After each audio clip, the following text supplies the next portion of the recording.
What's good? What's good? What's good? We back in this thing, man. It's your boy B Neil, aka Emerald Thoughts, aka Emerald Gamer, aka your favorite mother casual. We back in this thing. Your boy tired, but what's that? We in this thing. Double Magoo at the Jizzov, so I ain't really get to drop as much as I wanted to this weekend. But guess what? The week ain't motherfucking over, and I gotta drop in. I end up getting a drop in.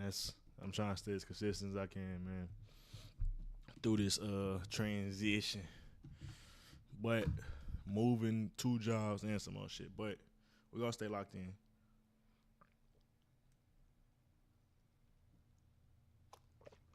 Oh yeah. That's good right there. And we're gonna hop right into it, man. Y'all see the title. Multiple things to talk about, from I'm Him to KeviN Gates to Mal versus DJ Head, Rockets versus Warriors Game 7.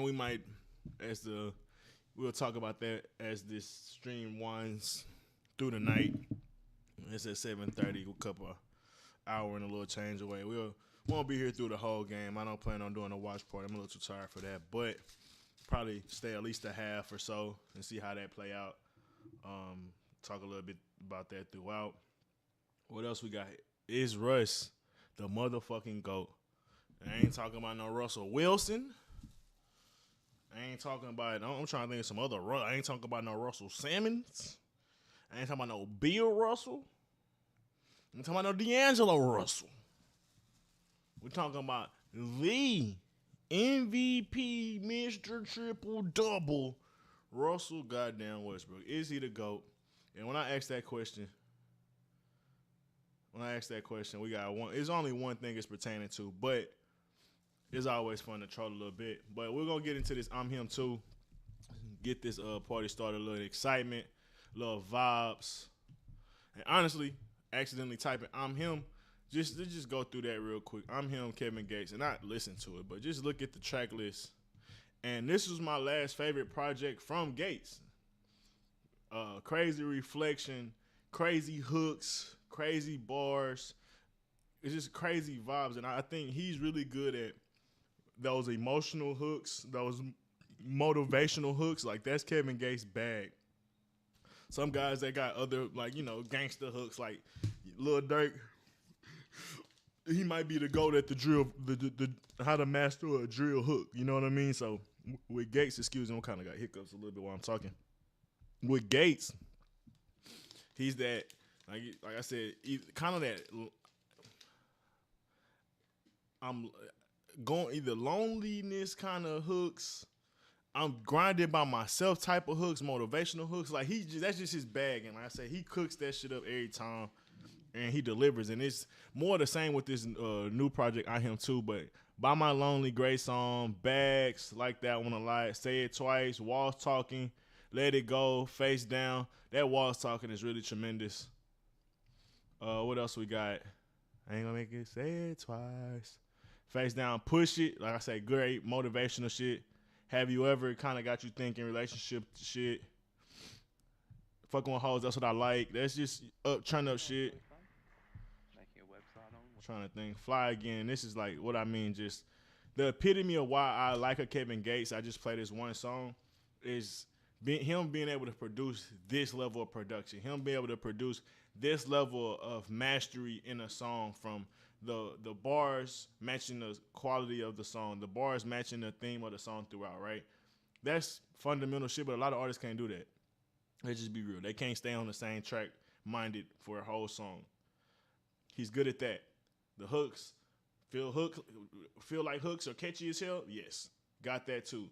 Long with staying on theme, that shows a certain level of got the fundamentals down. But when you're able to do it at an elite level consistently, that's when I start seeing the mastery. That's why I start looking at KeviN Gates as a guy that's been one of my top 20, top 15 favorite artists since he's been out. I'm Gigi Perez, and I'm Spotify's next radar artist. I grew up in South. Well, this is one example before we move to the I'm Him Too. That motivation, that darkness, real life shit, bro. A little bit of sadness.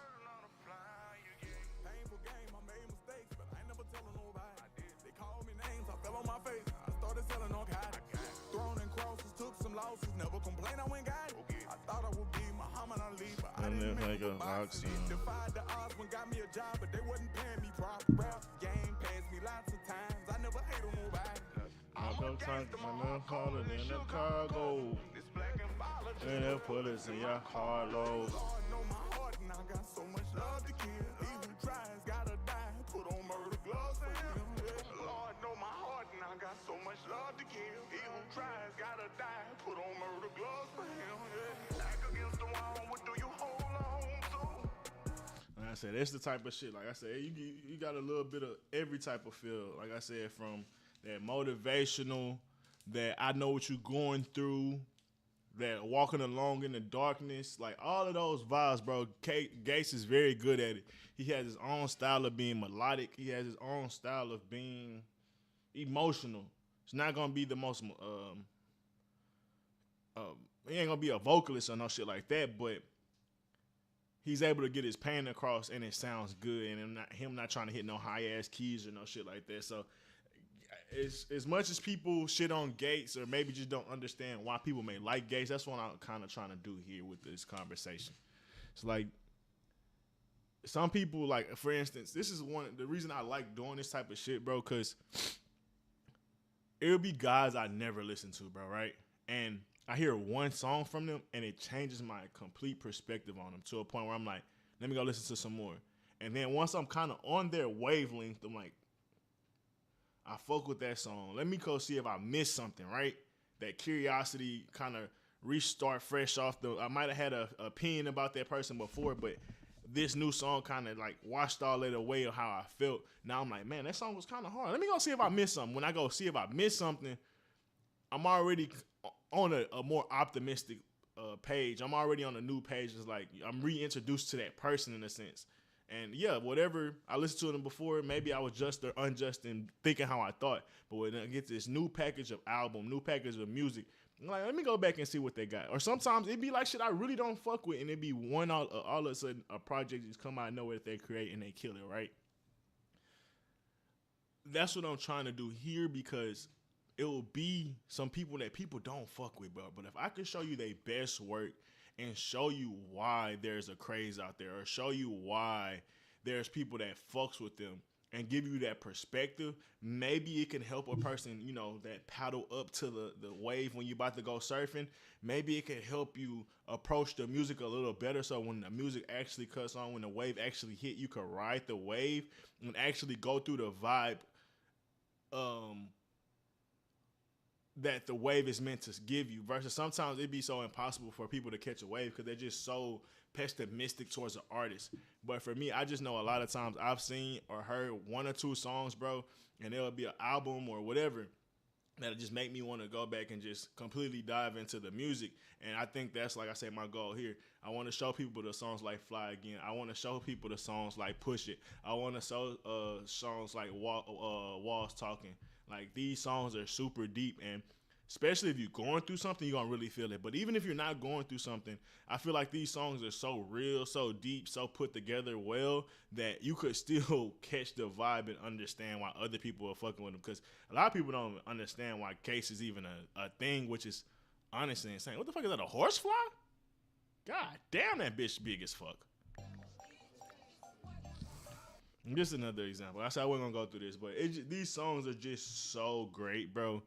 It's hard not to cover them, especially when we talk about I'm Him Too. Like, we're about to get into literally his second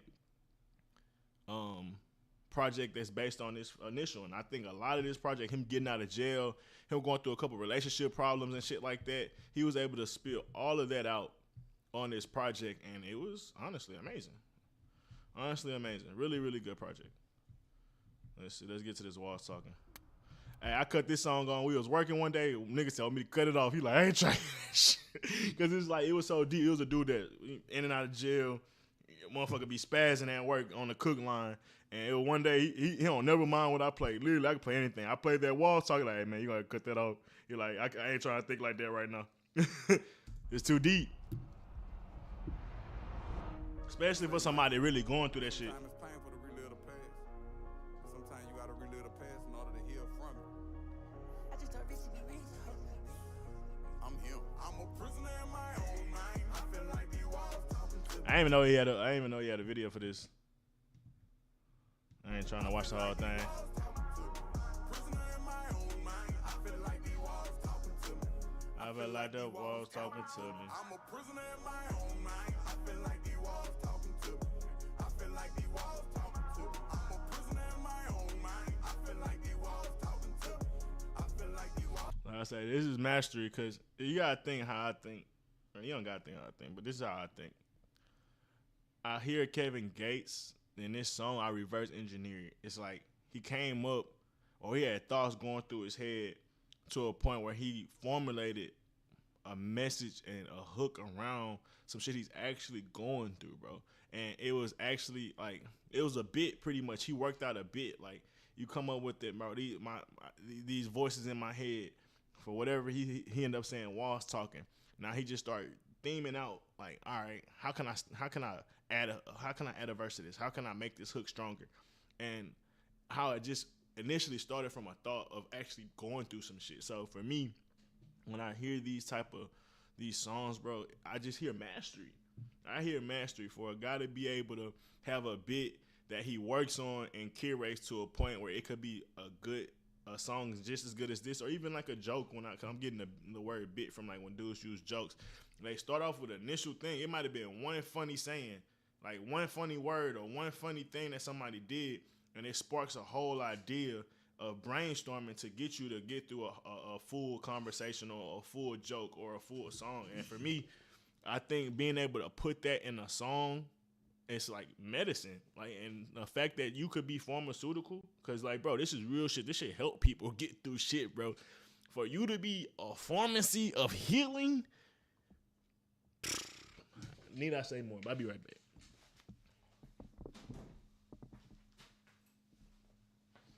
I was young when my mama had me. Think I ran away from home about the age of 15. Juvenile detention. Talked about behind my back by my family members. Hurtful feeling being the black sheep every family visit. I'll admit it, being young, I made some bad decisions. Heart too big, I guess my loyalty got used against me.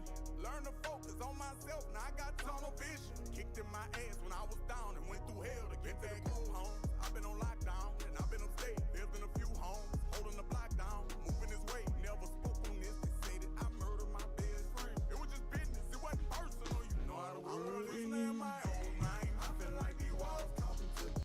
So yeah, I mean, I feel like that was a good enough intro for how we feel while we rock out with KeviN Gates.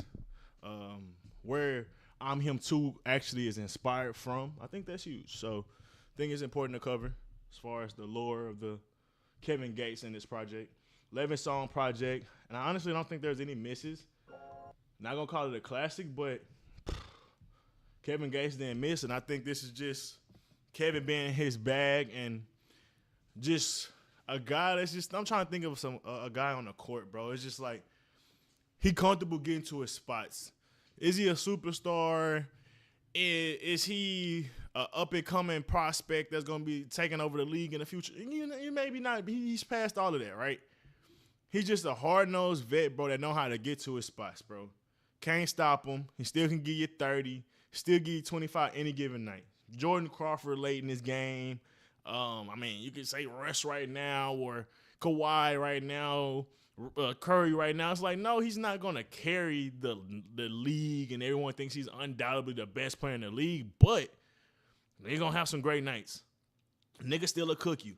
And that's kind of how I look at KeviN Gates. Am I looking for him to perform at peak level? Not really.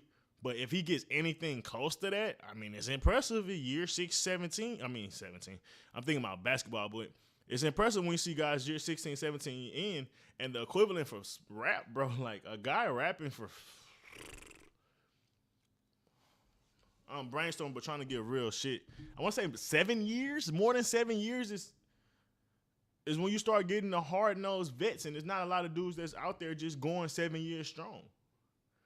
A lot of dudes give you 2 projects that span about 2 to 4 years.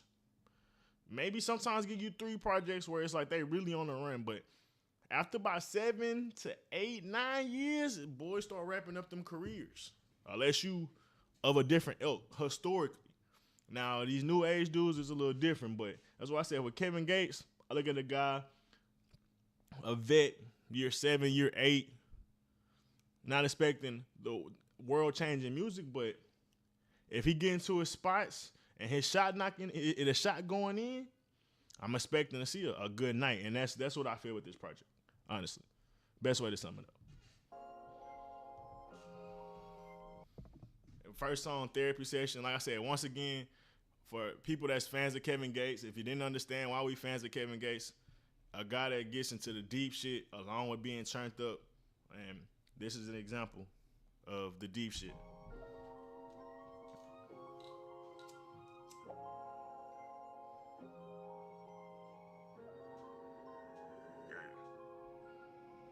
Emotions caught wheeling inside. Lot of compartmentalized trauma. I ain't never talked with you about mine. So I'ma kill me a nigga mama. I ain't even talking to the bitch dying. They saying hurt people, hurt people. Bitch, I'm destroyed on the inside. Might look cool, calm and collected. Bitch, I go hard on the inside. Feeling me believing in the. I'm sorry, bro. For a nigga to be on some beat that hard, let the beat drop that hard, roll the beat 30 seconds that crazy, and was talking real shit. Real shit, like, well, I'm like, I don't know how to explain it, bro. Like, I know a certain level of people don't have a certain level of insight. I'm just sorry, bro. So when a guy is able to break down psychology and why a person may think about shit or why a person might move a certain way, like he said, compartmentalizing certain things and how people function to survive to get through trauma. Like, bro, not a lot of people know how to break that shit down. Not a lot of people know how to get into that bag. And he's also doing it while rapping on some hard-ass shit, not that slow-ass Mr. Morale, boring-ass. No, I am not your savior. Like, bro, I want to hear that shit.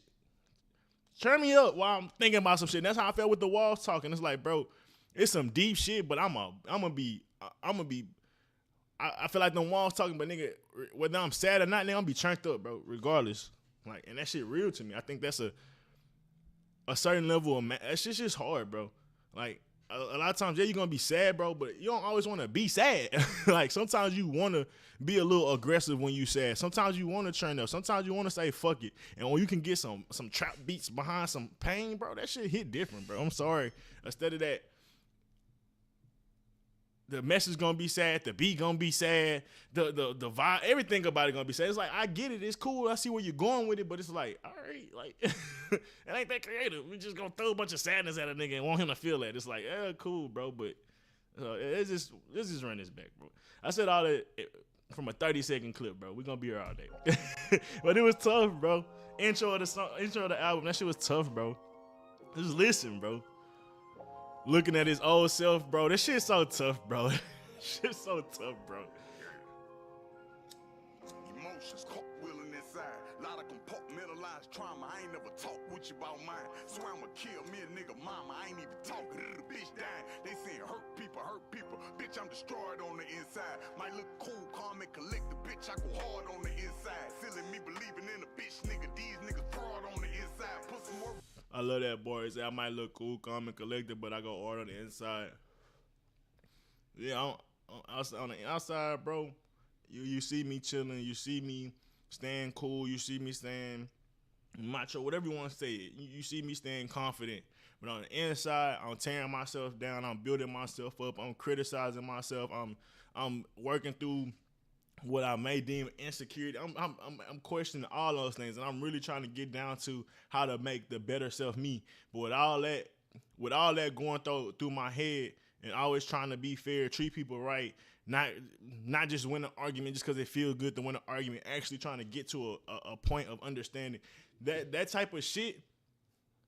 All can be going through my head, and the grind and the gears that be churning. But on the outside, bro, I'm chilling, and you can't see no different. And I just love that shit, bro. It's certain, like I said, some people maybe don't relate to that shit, but I do. Might look cool, calm and collected. Bitch, I go hard on the inside. Feeling me believing in a bitch, nigga. These niggas fraud on the inside. Put some work down, pull your skirt down. These niggas frauds on the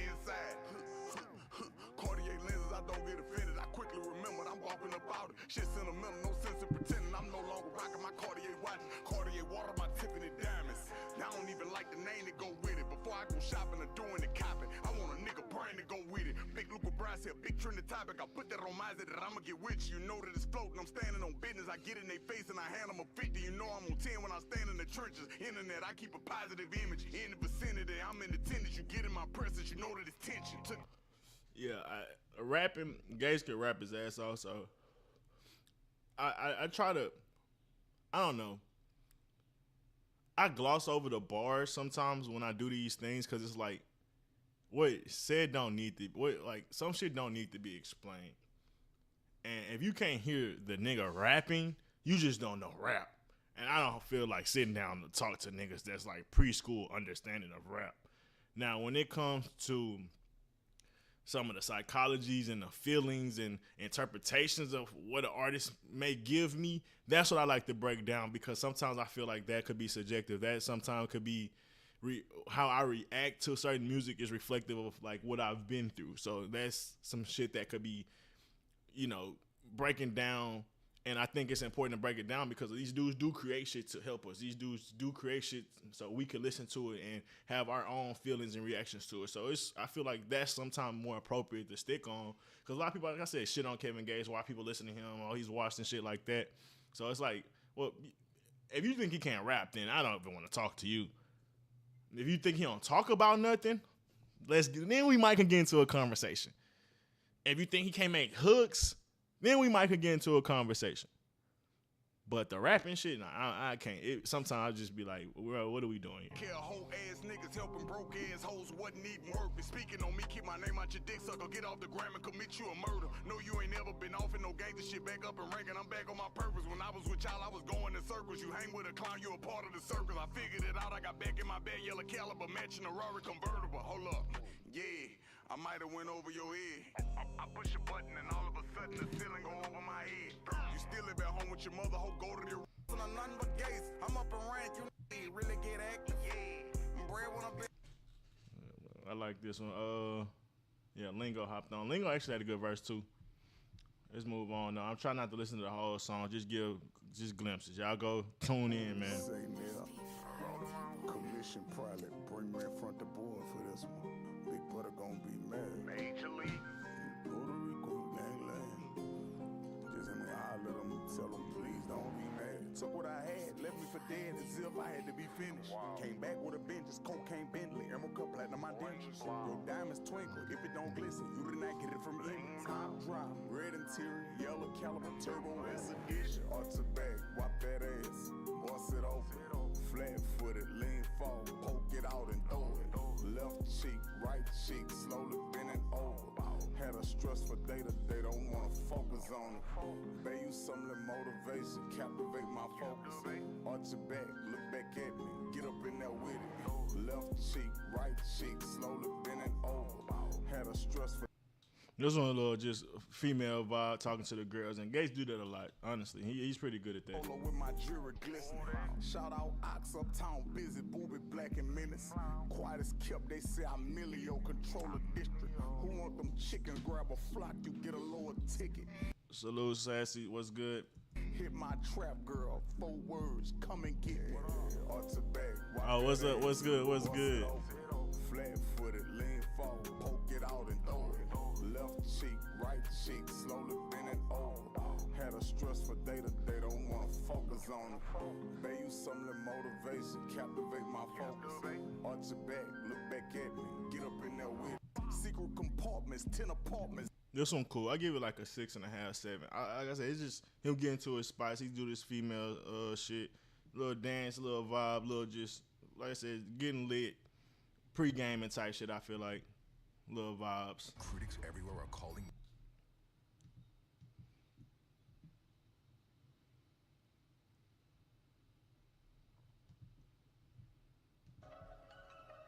Mills, turn me up. I ain't turned yet. I'm about to get this nigga smashed. He ain't learned yet. Yeah. Must ain't learned yet. Tens, 20s, hundreds. Yeah, I had to look at the picture. Show you how to manifest $1 million. Bread wanna go in, money still piling. You ain't got a lot of till, you cannot count it. Tens,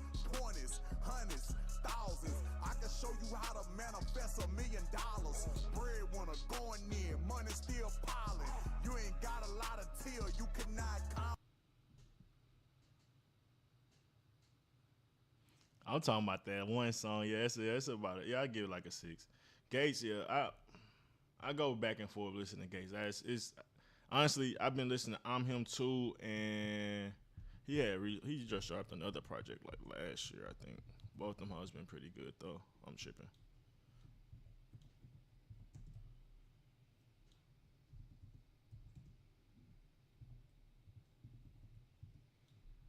Let me see real quick. The Ceremony, yeah, the Ceremony was pretty cool. I like that project too. Yeah, I'm Him and the Ceremony. I've been listening. That's pretty much what I've been listening to like the last 2-3 years from Gates. But shit, it's been on replay for me. I don't think broke, I think riches, wealth, abundance. I'm only getting younger. Health, never getting sick, I'm getting stronger. Yes, fasting, I ain't even hungry. Next, attracting to me like a magnet. Bliss, wanna be like me, you got to pass a couple tests. Go on a 42-day fast and keep it to yourself. Lost a lot of weight, but this the best I ever felt. I am God in the flesh, standing at attention. Anything I want, I could command it to fruition. I don't even pray, I think about it and I get it. Angels all around me to protect my holy temple. 10s, 20s, 100s. Yeah, like I said, for a guy to have that type of motivational man, like all he was talking about was manifesting shit throughout the whole shit. Then he got his little turn up hook. Like it's just like I said, it's the type of shit that I like Gates. He gonna give you motivation. He gonna give you all type of pockets, but at the same time, be able to turn you up too.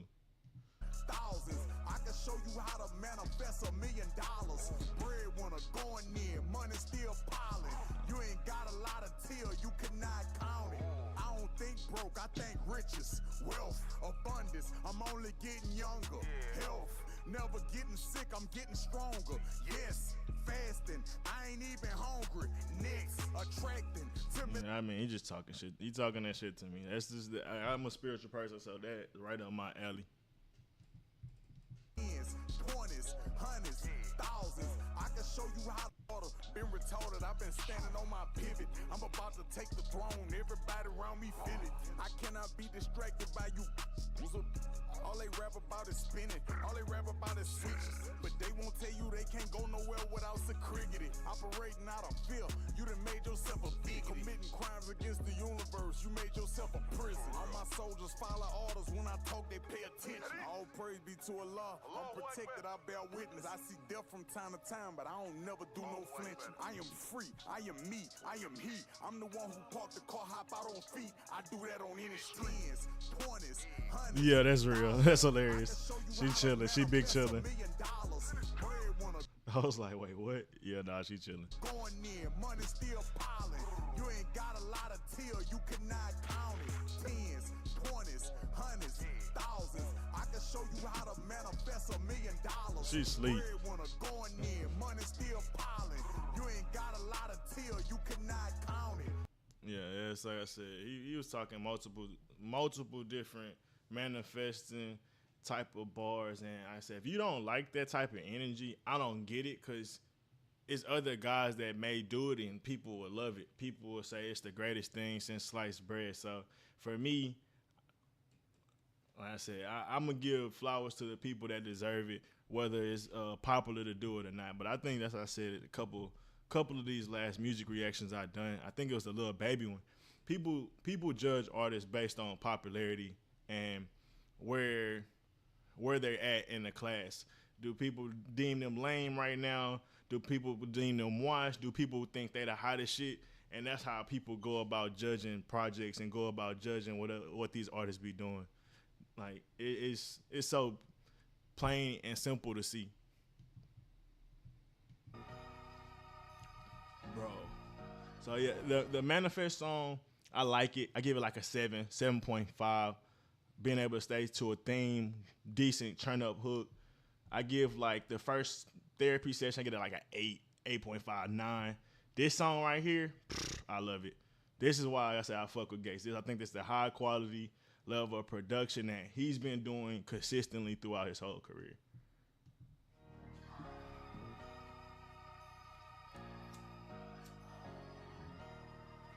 I'm shopping with Mills, baby. Married my hustle, came up out the slum, we elope with it. Mama, look, your favorite son, a big dope dealer, told me pick something, I'm good at a trophy. The Metro Ton Lows hate to say that I'm dope with it. No assumptions. I ain't thinking, I know it, can't tell where I'm going. The foot door, brim had the bin at the shirt button, bust open, tatted up bed, complimenting my swag. I'm a bricklayer chick, give a glance, I'm a fuck on her. Find out my partner on tap, I can't love on her. Simple, you get in your feelings and cuff on her. On this holy divine day, I hereby manifest the big body, all black Range Rover autobiography SV, with the brains blowed out, with the yellow calibers. The same energy in the universe is the same energy in me, and with that energy I command it to be. Skilled in some areas, shooter like Stephen. If I'm in your area, brandish your weapon, or send you to heaven without second guessing it. Walking off calmly and tuck my accessories. New holding company, we assessing it. I'm not compromising, I got out my body, still apologizing to my neck and wrist. Newborn baby crying, had a naked wrist. I ain't gonna lie, that go hand in hand these days. Just that combination of people being spiritual and still being fuck boys or fuck girls. That I could contest that. I've seen that a lot. I will say that for real. And it's been like literally people that from damn, what's that nigga name? I just talked about how I don't like that nigga. Damn, bro. He had all the different girls talk about damn, what's that nigga name, bro? Light-skinned nigga with dreads, bro. I forget. I ain't watched the nigga in so long. But it was a couple different spiritual dudes, bro. One dude, shit, he got arrested. Somebody ended up dying at his compound in, like, Puerto Rico or whatever it was. But he had, like, 5, 6, 7 girls staying with him. He had men and stuff staying with him, too. But the stories you get from the girls and stuff, yeah, nah. The spiritual boys be, shit. Honestly, I mean, it kind of makes sense. But I ain't getting to that bag.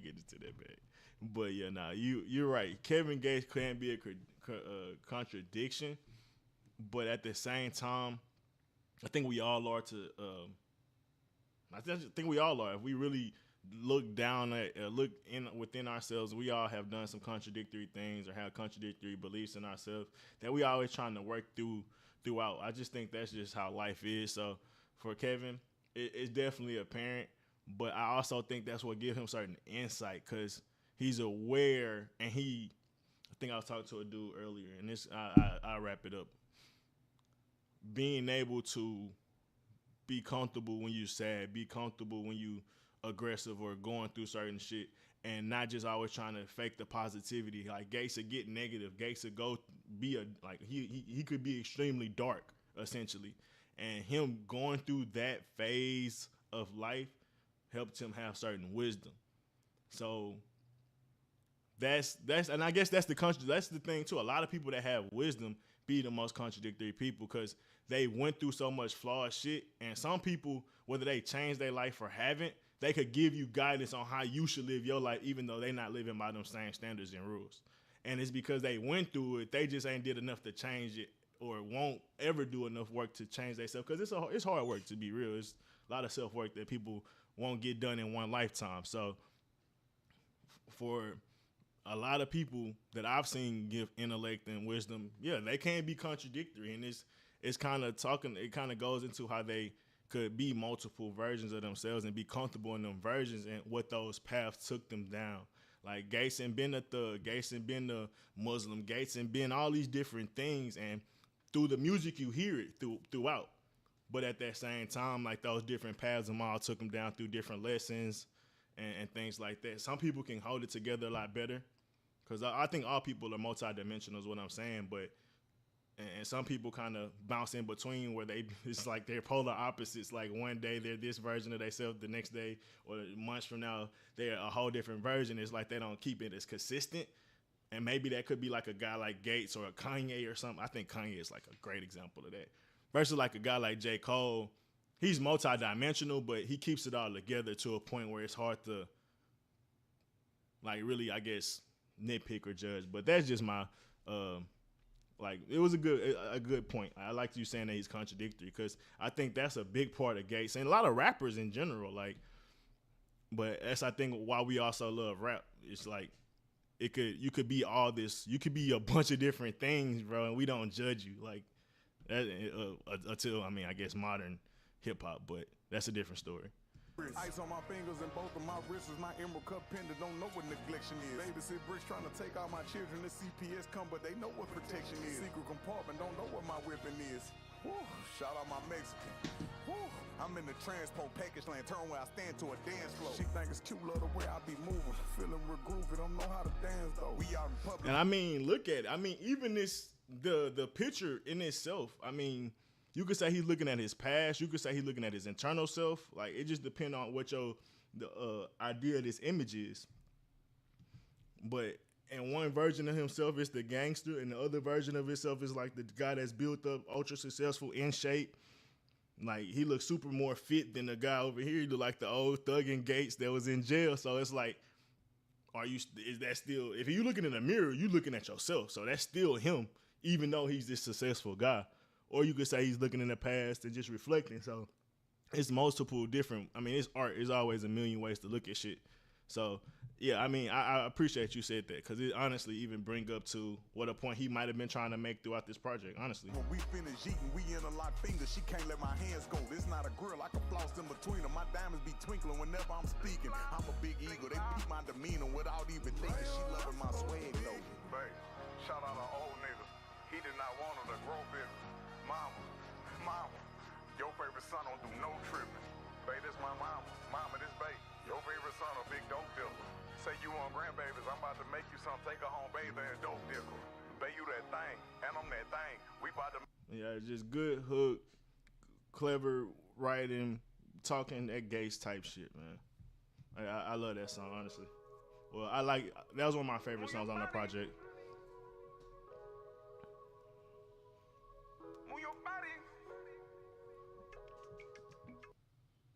This one I think just shows Gates' creativity. He's always been able to get in this type of bag too, and I think this was probably one of the better songs on the project too, just based on production.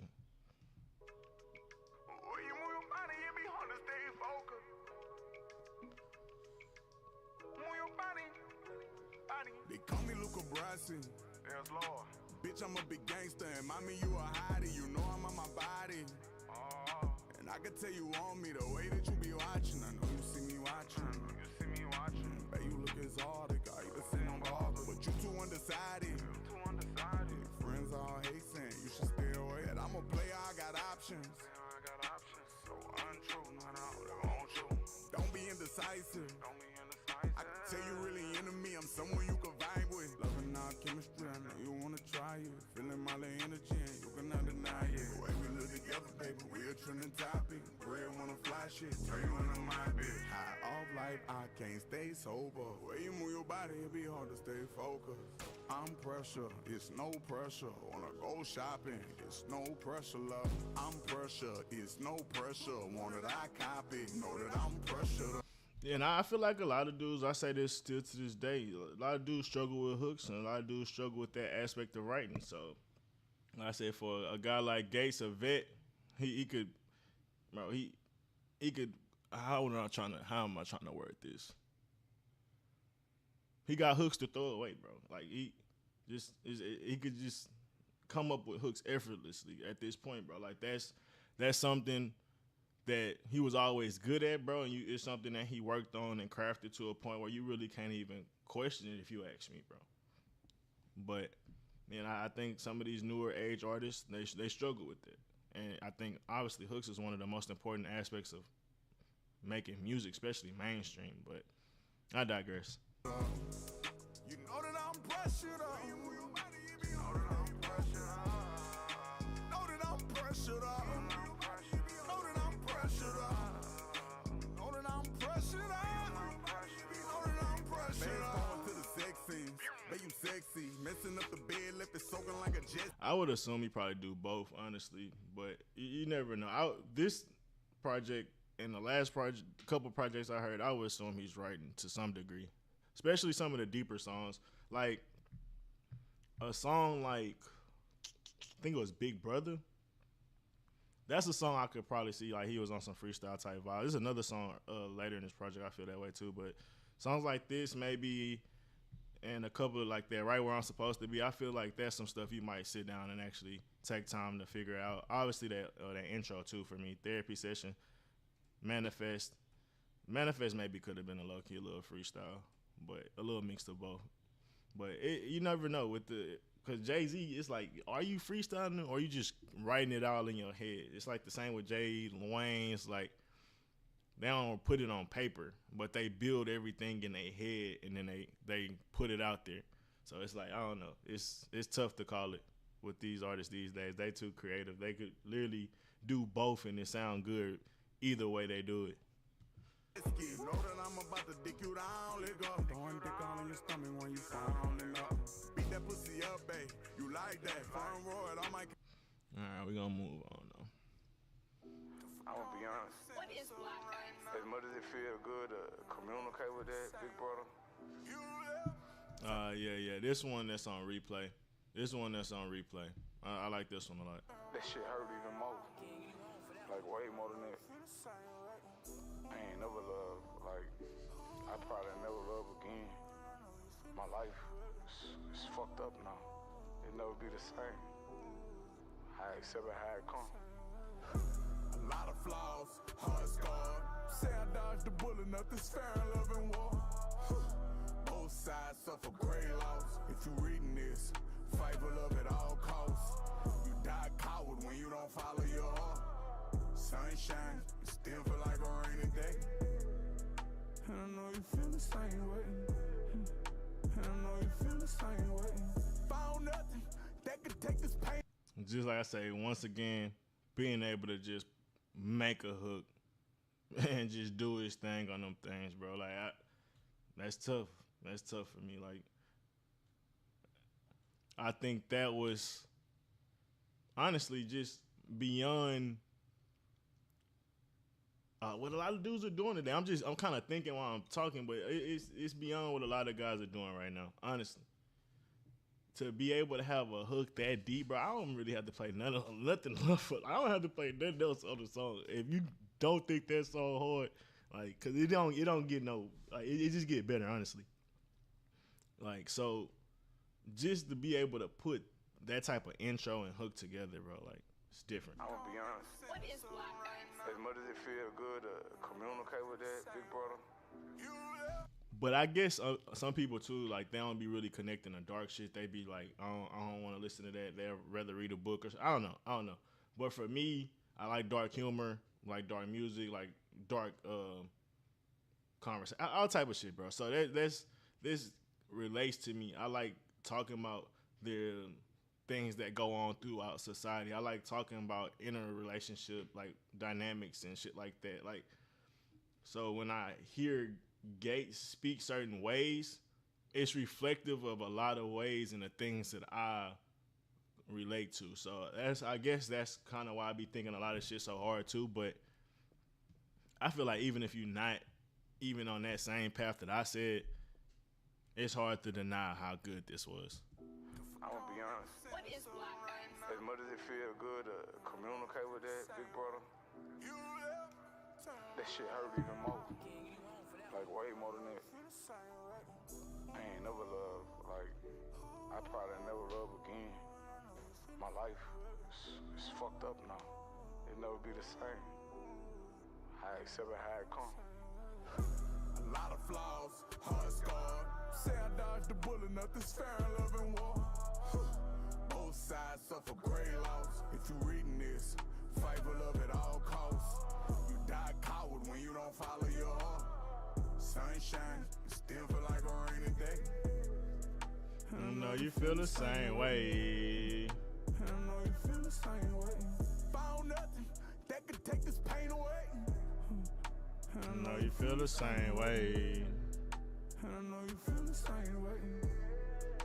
I know you feel the same way. Bad hand dealt since we was kids, in and out the pen. I mean, tell me where should I begin? Shout about my mother, but somehow I let you in. I cannot pretend, I probably never love again. Had a kid with that, now you say you want me back. Would you still love me if I lost it all and I went flat? I'm real supportive, forever love you. I'll support you, trusting you like jumping out the plane, no safety harness. Scariest decision I'd have never made in my life. I'd be a damn fool to do it twice. Heaven help me, how the fuck we gonna be friends? Can't put my heart through this again. A lot of flaws, hard scars. Yeah, nah, that's just one of them ones, man. If you ever been through some heartbreak, or you ever been through relationship problems, or any type of thing like that, like that's one of them ones that's gonna hit. That's gonna hit for real. I see the eagle. Fly for no reason. I could see that too. That's hilarious. Nose was bleeding, top of the bleachers. They ain't believe it, made them believe it. Coincide seated, overachieving. Real one of season, sold out arenas. Rise to the eagle, fly for no reason. Out of the region. Like I say, man, being able to, like I say, get to them pockets. As for a rapper, hey man, like I say, being able to get to your spots, like I say, Kobe, Jordan do at their best. Still as a veteran, it's like I ain't got the speed.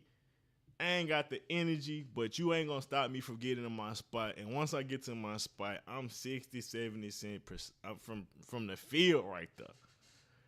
So don't let me get there. But you can't stop me from getting there because I know how to get there. And I'm just using sports analogy as far as Gates, where this is nostalgic, classic Gates, bro. And once again, he just delivers. I said no pressure, same way, right where I'm supposed to be, manifest. And then you got therapy session. Like 2 out of the 7 songs been really, really good vibes to me. Deep to certain degrees, talking about shit throughout most of them.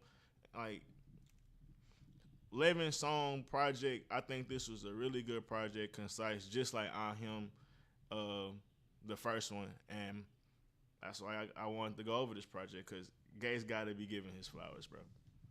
Don't try to reach me, now we in airplane mode. Fly for no reason. Rise to the eagle. Out of the region. Don't try to reach me. Nose was bleeding, top of the bleachers. They ain't believe it, made them believe it. Coincide seated, overachieving. Real one of season, sold out arenas. Rise to the eagle, fly for no reason. Out of the region, don't try to reach me, now we in airplane mode. No D&D, no negativity, I cannot see it straight up. Why are you so concerned that I'm here ignoring our phone calls? No negativity, I cannot see it straight up. Why are you so concerned that I'm here ignoring our phone calls? No negativity, I cannot see it. My life on a whole nother level. Got some new ice, this a whole nother bezel. Exotic car driving, I'm pressing the pedal. Been in my presence, you know that I'm present. Crew people complaining, ignore them, whatever.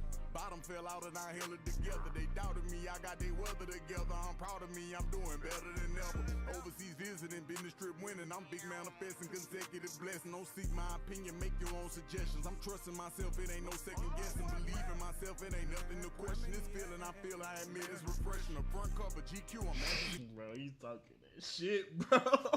He's talking that shit. Like I said, I love motivational music. That's why Big Sean is still to this day one of my favorite artists.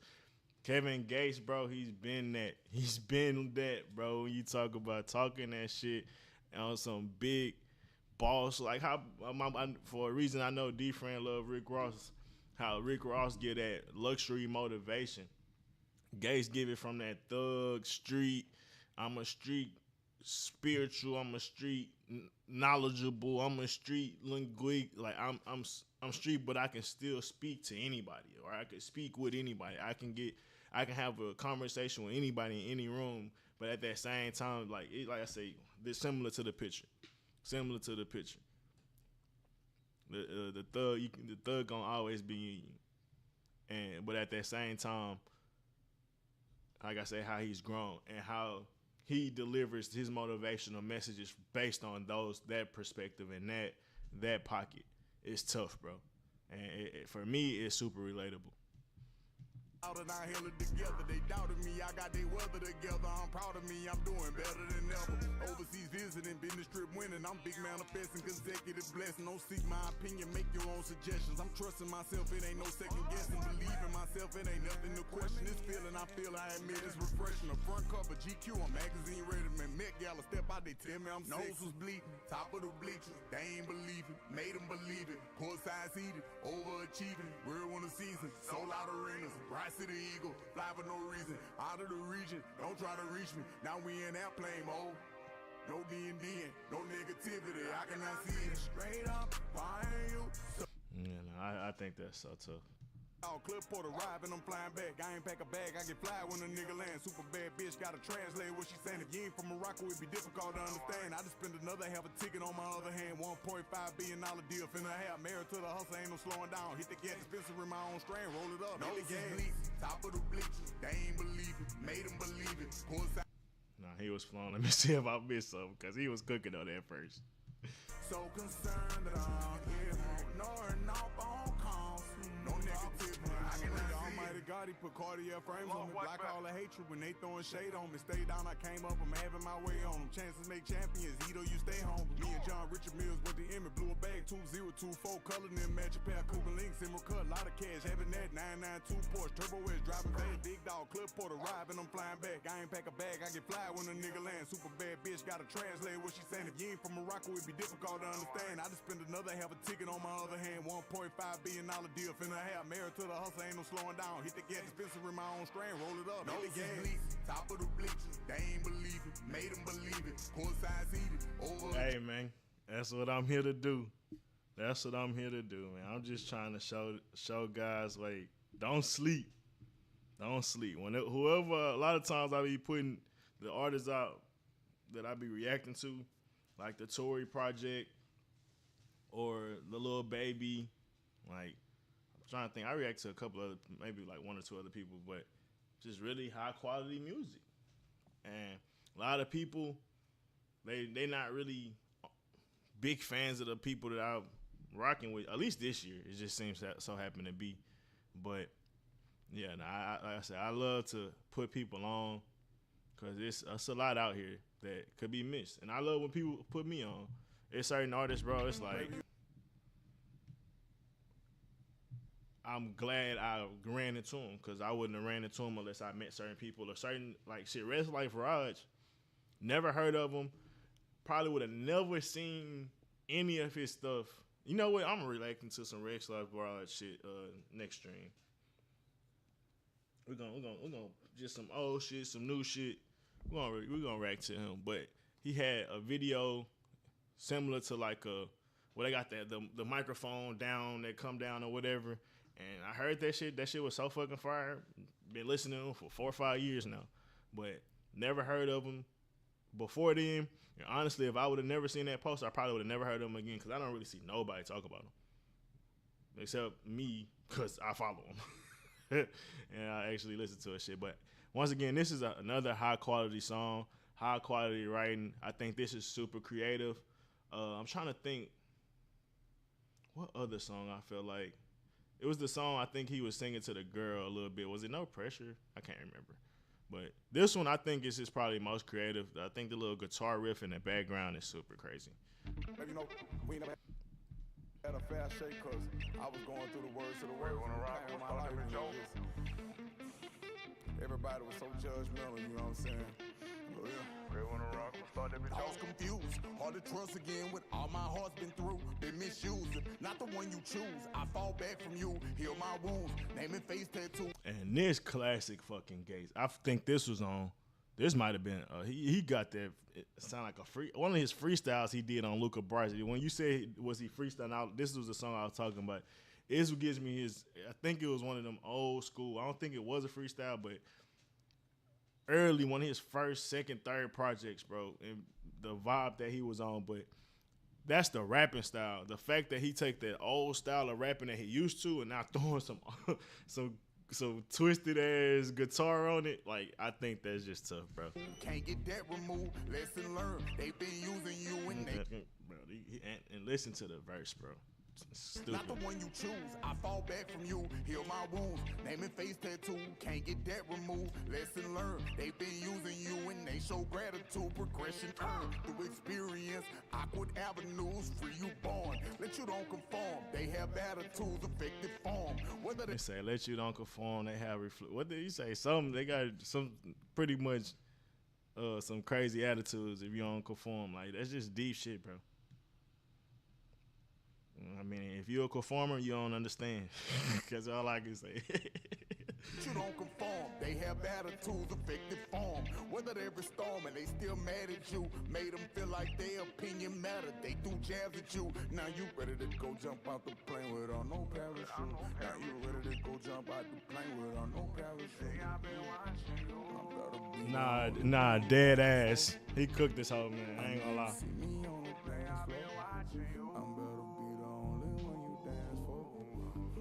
And I think decent to pretty good hook. Like I said, it's easy for a guy like him. He a vet that a lot of people don't get a respect to. There's certain dudes when they pop out, every time they pop out, niggas giving them their flowers. Ask, did you hear that project drop? Gates on that level, bro, where you just should give him the flowers based on how he gonna deliver, bro, and how he's been talented. Like, obviously, what's the dude that had OG Bobby Johnson, but not his archetype of artist to a degree, but I saw like the Gucci Mans, like that's the perfect example. That's what I'm really trying to get at. Like Gucci always get his flowers because he be dropping he could just throw a good song out there every year. Or was doing every other year, you're gonna get a hit from Gucci. He was doing that for a good little minute. And obviously he got other short sights and stuff like that, but people just throwing the flowers regardless. Chief Keef, you could say that too. Like, he on a way lesser level. I don't even think he's nowhere near consistent as Gucci. And I think Gates, he on that level of where he don't got nowhere near as many hits as Gucci, but he's a more well-rounded rapper. And the fact that he can always give high quality rap, bro, like, I don't know, man. I don't know. I think that's just one of them guys you gotta just say, hey man, that's a solid OG. And I don't think a lot of niggas do that enough. Like, I feel like it's like I'm making preaching to the choir or preaching to the crowd or whatever type shit, but it's a lot of niggas that don't just be disrespecting the OGs. Even if you don't listen to them, you don't fuck with it, but niggas be disrespectful, bro. Niggas said Wiz Khalifa ain't got classics. Like, I don't know what world we in, bro. Just saying, bro. Like, why we just can't give OGs respect and understand, bro, they built a solid legacy. And that's just it, bro. If you don't listen to it, you don't listen to it, cool. But there's no need to hate. But niggas don't mind hating, I swear to God. And this me talking to people I've talked to for years about Gates, kind of going over this conversation with y'all in a sense, because it's like kind of filling y'all in on why I'm kind of have this type of energy to even speak up for Gates. It's like I've just heard so much people shit on him, bro. And for him to just be able to produce good music like at a whim, bro, we gotta chill out. That's all I'm saying, man. I know you see me on the dance floor. I better be the only one you dance for. I know you see me on the day. I've been watching you, won't be on top of you. Just put your faith in me, show you what God could do. Remove every obstacle, lay on the clouds to snooze. Walking on water now, I'm making mountains smooth. I know they hate to see the way that I rock with you. Falling on shopping sprees. You know, that's a vibe. That's a vibe. We're gonna move on now. Ain't that DJ Chose over there? Look like DJ Chose.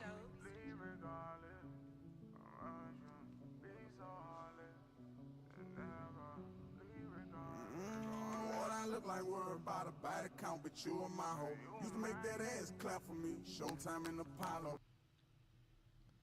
Yeah, a lot of people do that for real. Be definitely shit on a lot of the female girls, but a lot of the dudes I podcast with and stuff like that and do shows with, they love the females.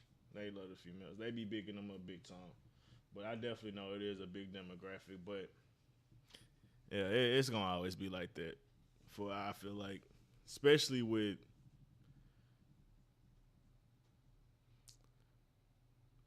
just the new age female like rappers and how it's like you had the Ice Spice and stuff like that. I feel like it made it kind of easier for people to just be able to shit on the Sexy Reds. Like they rapping, but like it's like I feel like the industry kind of took advantage of an era, and a lot of people didn't receive it that well in a sense. So it led to a lot of girls that's cold getting shit on to a degree. But Gorilla, she still get her due.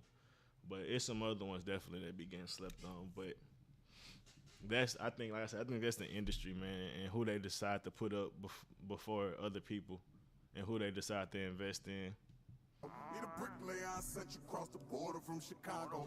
I like you more than some little comments and a follow. Block away, Block away, block away. What I say about them hooks, man, I'm trying to tell y'all. Body count, but you and my hoe. Used to make that ass clap for me. Showtime in Apollo. Need a bricklayer, I sent you across the border from Chicago. I like you more than some little comments and a follow. Block away, block away, block away. The way I shook back, she done block my page. Can't stand to see me moving on, I'm in a better place. Been a gangster, but the smile been locked in on my face. Block away, block away, block away. Fuck whoever got some shit to say. Flexing off with my new baby. Yeah, that's definitely facts. Wanna bring me down, okay, but not today. Luca Brasi love. Knowing I Brasi coming. Wanna be mine, been plenty of times exhibited enemy buys in public. No sense in me lying, a limited time. I did it the grind and hustle. Whenever you wrong, you look stimulated your mind, intelligent. Dealing with mild seduction. Demeanor intriguing whenever I'm speaking. All of my diamonds busting. Yeah, this might be a top 2 song. He's in the elite pocket. He's in the elite pocket in this whole song. Fuck whoever got some shit to say. Flexing off with my new babe, gon' have to block my pay. Wanna bring me down, okay, but not today. Luca Brasi love. Knowing I Brasi coming. Wanna be mine, been plenty of times exhibited enemy buys in public. No sense in me lying, a limited time. I did it the grind and hustle. Whenever you wrong, you look stimulated your mind, intelligent. Dealing with mild seduction. Demeanor intriguing whenever I'm speaking. All of my diamonds busting. Wasn't designed for cuffing. Can I retire from thugging? Leaving with me, no proper retreat. I promise you now you gon' love me. When we in the mirror, I read from the rear. I'm going inside your stomach. The face you make when I'm gripping your waist, loving your body adjusting. Told you this would happen if I get you back to my place. Broken in slow motion on the ground by the fireplace. Block away, block away, block away. The way I shook back, she done blocked my page. Can't stand to see me moving on. I'm in a better place. Definitely sliding. Block away, block away, block away. Fuck whoever got some shit to say. Like I said, it's nostalgic, old school Gates, but in a modern way, like still killing shit. People ask me why I wear that towel on my head. I be telling them I wear that towel on my head. I represent the ancestors. When we was field niggas, used to wet the towel and wear it on our head to keep ourselves cool. Pain and suffering experience my whole life. Used to pray to God, but he probably won't reply. Could you send someone to me if you don't mind? Stay by my side and stick it on for the long ride. Have you ever needed somebody? Tired of being broken, want to beat somebody. My heart too genuine, sometimes feel I wasn't built to love. Victim of this cold world, it get difficult to trust. What I say about them hooks, man. I said it down there every song, bro. Like he's killing shit, bro, and having deep conversation throughout the hook. Like it's ridiculous, dog. My mother died when giving birth to me. They brought her back, immaculate conception. To be absent from the body, then you in the holy presence. All the angels start surrounding when somebody mentioned KeviN. Guess it can't be no coincidences that it rhyme with heaven. Everybody hated me. Black black sheep, narcotic selling. What you want every time I go to jail? Ain't do no telling. Grandmother put her arms around me, told me be more careful. Used to feel like I was cursed. I know my worth, now I know better. I sit high, but I look low, and all of mine gon' be protected. Could you do me a little favor if you listening to this message? Don't you ever let nobody tell you ain't no blessing. Don't you ever let nobody tell you you ain't special. Don't you ever let nobody tell you you ain't special. I say don't you ever let nobody tell you you ain't special. Ain't a suffering experience my whole life. Used to pray to God, but he probably won't. Come on, man. Come on, man. Being able to be motivational on a banger, it's different, bro. It's like I say, everybody can't make a love song. Everybody can't have that doo-wop song with a R&B singer on the hook. Everybody ain't got that in their bag. Everybody can't do what Zero used to do. Everybody can't do what Drake do. Like, that's they pocket. And I think that's why people give them guys a certain level of love, because they unique or they able to stand out. But when it come to motivational shit, bro, not everybody could give you motivation in a song. Not everybody can do it where it sounds good. Like, it not sound like The Rock. Like, The Rock try to do it all the time. Like, he's king. Let me make a motivational rap. But I'm talking about the wrestler. Like, and that's like the epitome of like a guy. It's like the worst of, you see what he's trying to do, but it's just not knocking. It just ain't hitting. It takes a certain level of talent to be able to get across that message and still put up a crazy vibe, bro. And I think Gates is immaculate at that. Honestly. Could you send someone to me if you don't mind? Stay by my side and stick it out for the long ride. Have you ever needed somebody? Tired of being broken, want to beat somebody. My heart too genuine, sometimes feel I wasn't built to love. If the mother's cold world, they get difficult to trust. Wrote the hill of more, but I guess he ain't get the letter. System got Lee Lucas wrong. He been gone since I was 11. Every lawyer say he coming home. It gets so depressing. Meanwhile, the family stressing, trying to put it back together. Jeff Perry, children grown now, instead of asking questions. And they look at me for answers, and I don't know what to tell them. College so much like mine, gave me around for a sec. Told him, mommy, you ever need me, bump the line, and I'm a zealot. Better know I spread my wings, you surrounded by them shelters. Better know I'm a big eagle if you listening to this message. Don't you ever let nobody tell you ain't no blessing. Don't you ever let. Yeah, no, I love that one. I love that one. That was a sleeper. That's a sleeper. I for low-key forgot about that one. But I say 11 songs. We on 10, about to get to the outro. Quality project, high quality project. And I'm impressed. It might even, I don't know. I'm Him got some super, super highs, bro. Like, it's compete with I'm Him. And to build a little mini series this late into your career and both them hoes cooking, I love it. He had his Luca Brasi series. Now he on to I'm Him series. I love it. I'm a fan of both I'm Him projects. I think both great bodies of work. When you put them together, classic work, if you ask me. If you ask me, I'm sorry, bro. From the Walls Talking to Push It to the songs on here that I just think are just high quality work and what they're meant to be. Like, it ain't meant to have the mainstream hits. Like, it could if I'm sure people, like somebody tried to push them and put money behind it, but regardless, when I say you put them two projects together, man, it's a really, really good body of work. Staying on the same page, staying on the same similar themes, like, that shit tough. But we're going to get to this outro. We're going to move on.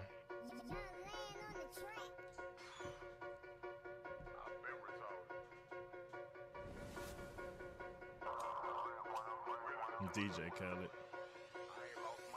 This grown of nature, I've been labeled, I don't trust nobody.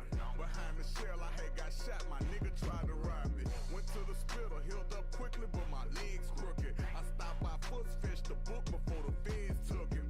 Money started slipping, Tink was acting different. Bad brown skin chicks, kinda in my feelings. I'm in some monster beef, every whip realer than bullets. Can't hustle on my street, police won't stop us from jugging. Picked up on homicide and posted bail in 30 minutes. Self-esteem low, I can't be seen with dirty tennis. I took Ashley back uptown, I'm trying to hurt her kidneys. Tenant bumped the hip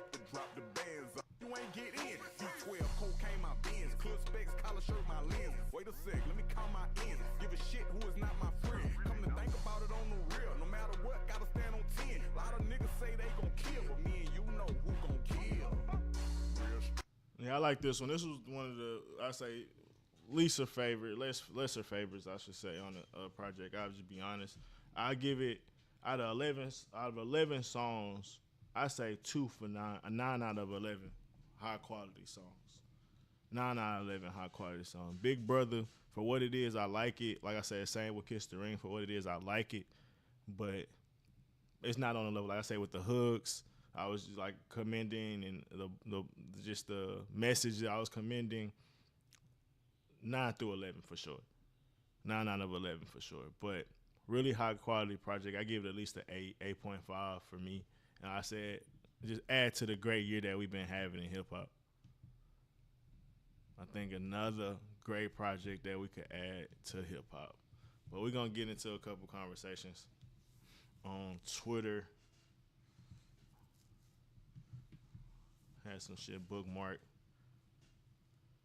Let me see. Believe that all the great players back then would be great today for the most part. I want to debate about the premise of the average NBA player today is better than the average NBA player in the 90s. I'm not thinking about just average players. I'm thinking about like guys who were in other positions. Like, just to rebuttal to what he said, in certain aspects of the game with handling the ball, but at the same time, the rules are a lot different.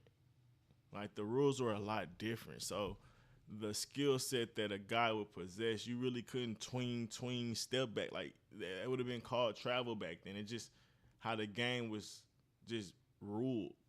So looking at that as a skill set where it's like, yeah, that's cool. People could dribble, but at the same time, having fancy dribbles is great. But when you can blow by a guy with a hezzy 1-2, like you that's all you really need.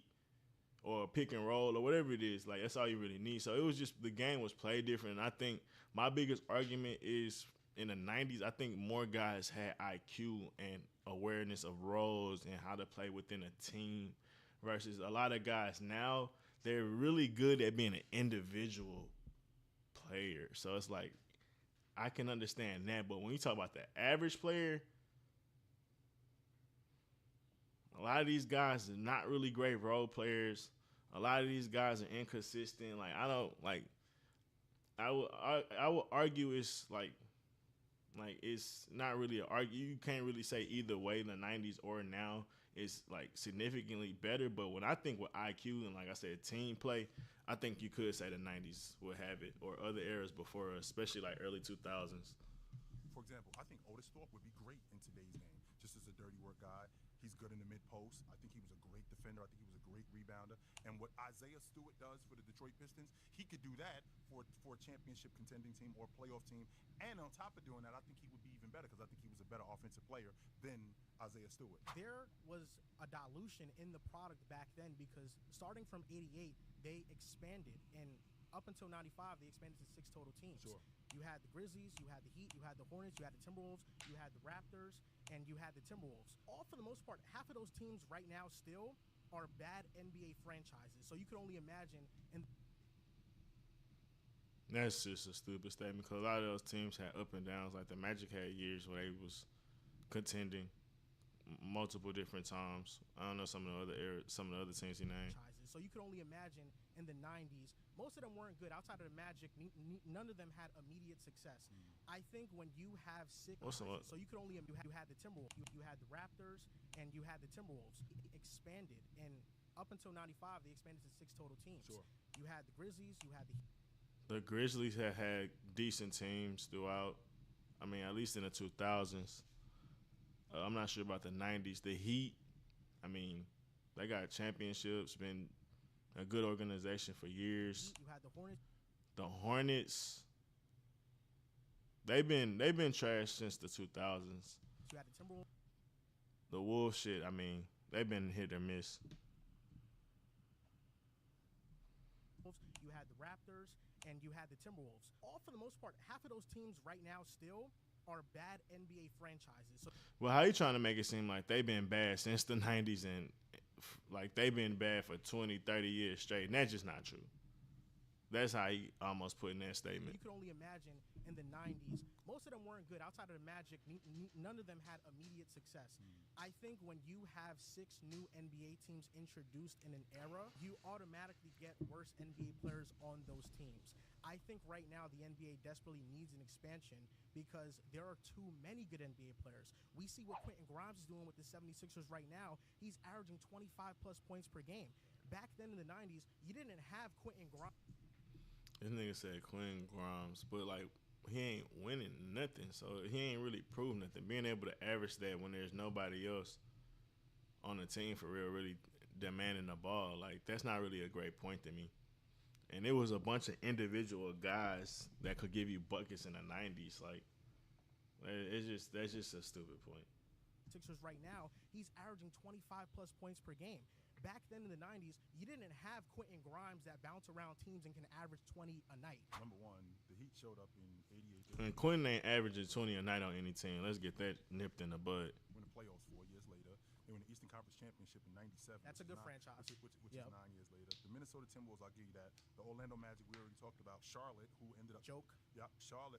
Well, they weren't a joke back then because, I mean, they had the number They had a one good run. Not only did they have a good run, Yeah. I mean, they drafted well. They beat the Boston Celtics and ended their run. Of the 5 teams, that's 60% of them that were actually really good. 6. We have the Raptors, we have the Grizzlies. So both of those teams at first were very bad They teams. had no idea what they were doing with the Grizzlies. That's why they ended up folding. So now in 98-99, the team with the best offensive rating was the Indiana Pacers with the 110 offensive rating. Sure. Right now, that would rank bottom 10 in the NBA in terms of offensive rating. Offensive rating now has exploded, and it's exploded since the 2000s.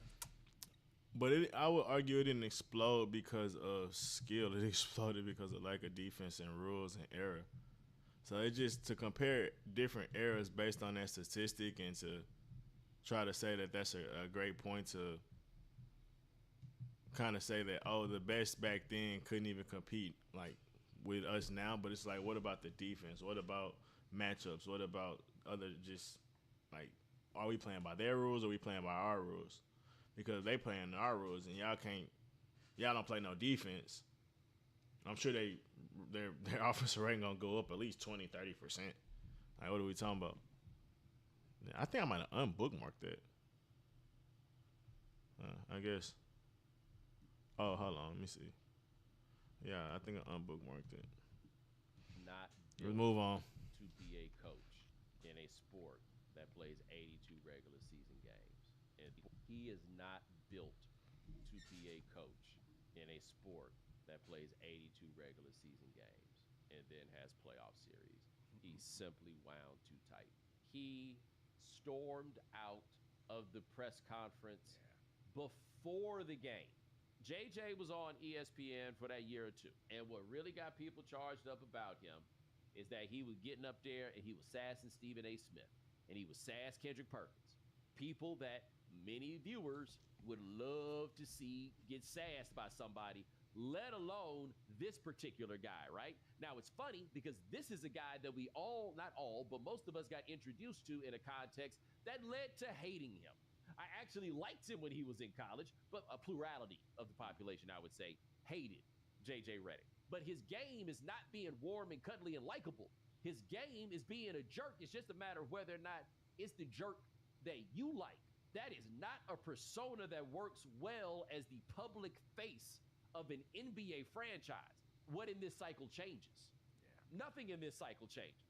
Either he is going to figure out how to deal with people better, or he will not be long for this job, no matter how good he is at it. Because a big part of this job is not just about winning games, it's how you hold it down when you don't. Yeah, no, that's huge. I think Belmonte killed that. It's just hard to really add to anything he said, but I think the same thing for what he said with JJ. I said I don't really think it's something that he could change because what he did on game, 6 or game 5, and only playing 5 guys for 2 straight quarters, I felt like that was a key insight into his psychology and like a challenge that he might not ever really just deal with. Because I feel like that's something that it's like something integral that was in him. Like when people panic, they resort to like weird defense mechanisms or weird things. And I think he was in clear panic mode from, like he said, not being able to handle a couple questions in a press conference and walking off stage, and how that sends a message. Like it just, I think that just shows a clear insight when his back against the wall, how he's going to respond, and that's similar to what Bill Money talking about. Like, how do you respond when you lose? Do you respond like it's the end of the world? Do you respond like we're going to get it back? Like that's huge. And I think honestly, like that's the difference between a lot of superstars or people that make it in life, the people that can stay motivated, people that can stay even keeled through the ups and downs. And as a coach, that's something you really have to be great at, because your reactions to certain pressure moments is going to be reflective on your guys and how they're going to respond. If you're upset, if you're tense, you're tight, how that's going to look, how your players going to play. And with JJ, he could be the greatest IQ type of guy, but at the same time, I don't think he's really a people person. I don't think he really understands personalities, and that's damn near more important. Especially as I think with football it's more understandable, because as a head coach, sometimes they don't even call the plays. Like sometimes they're just like damn near a GM of the coaches and players. Like they kind of just facilitate what people do and the game plan. They look over everything and they'll come up with shit for sure, depending on certain coaches. It kind of varies, but a lot of guys, like, they're not making a defensive game plan. They're not running the plays on offense. So they kind of looking at everything from the outside and damn near like the principles type shit. And with a JJ Redick, yeah, it's just like I said, it's so many things that I feel like he's just missing. And he just don't have those. I don't think he'll be a great leader for guys, because it's like in a professional setting, you got LeBron and Luka. A lot of shit gonna run itself. They gonna need you to help tweak shit and stuff like that. But a lot of things they already know. Like these guys are vets. They know the plays. So you really kind of just guiding them.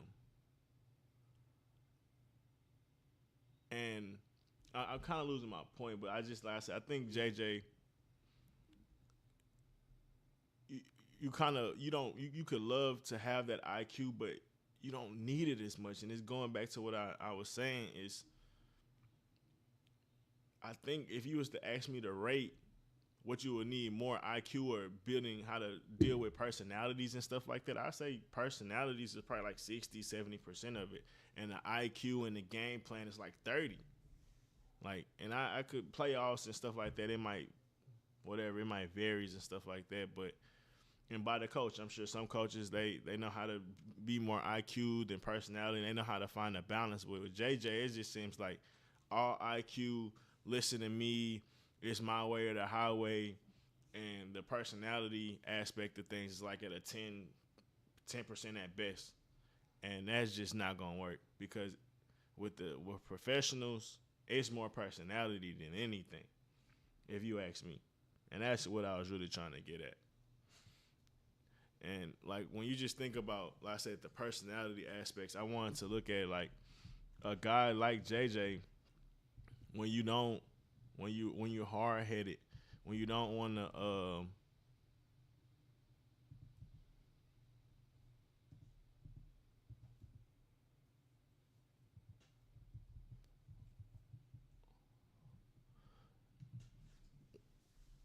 and when you just, like I say, my way or the highway, like for instance, you just stuck on doing things a certain way. He said he wasn't gonna play Jackson Hayes, and when Rudy Gobert killing him and all that shit, he said he ain't want to put him in the game because he already said he wasn't gonna do it. That type of shit to me just shows a guy that's not adaptable. So it just started making me think, what is a tyrannical coach? And I feel like Google whatever did a really good job of explaining it. But damn, they didn't even do like the AI response. Why the fuck did Miko Ryans pop up? What the fuck? Why did D'Amico Ryans pop up? Did he write about an article? Did he do something? Why did D'Amico Ryans pop up? I'm so confused. This is just weird. What the fuck? I'm so confused. Wow, that's interesting.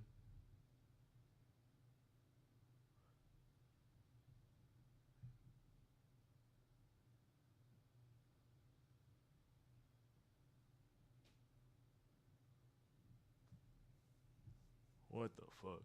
But it ain't even popping up. Let me see. I'll just read it from my phone. I think I can put it up on here.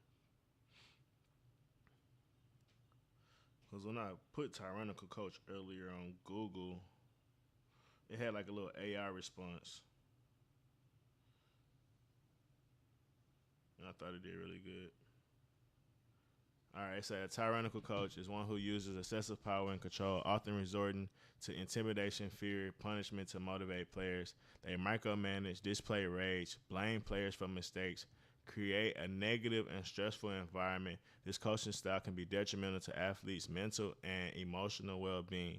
Characteristics of a tyrannical coach: power trip. The coach seeks to maintain control, authority, often using their position to intimidate or manipulate players.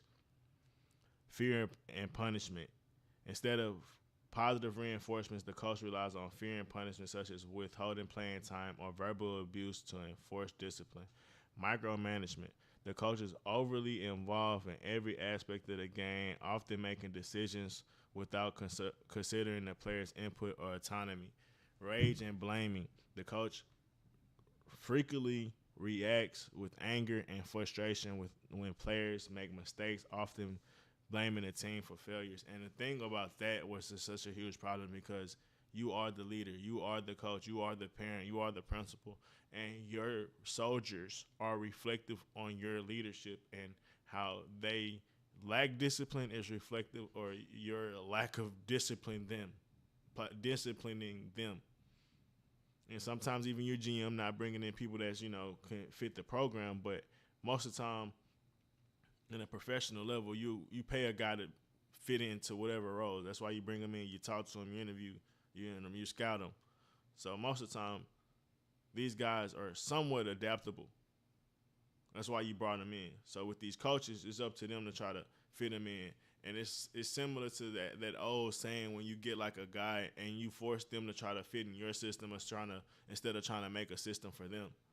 And that's where you get these like kind of tyrannical coaches. And this is what I felt with JJ, and this is where I felt I've seen time and time again with a lot of different coaches.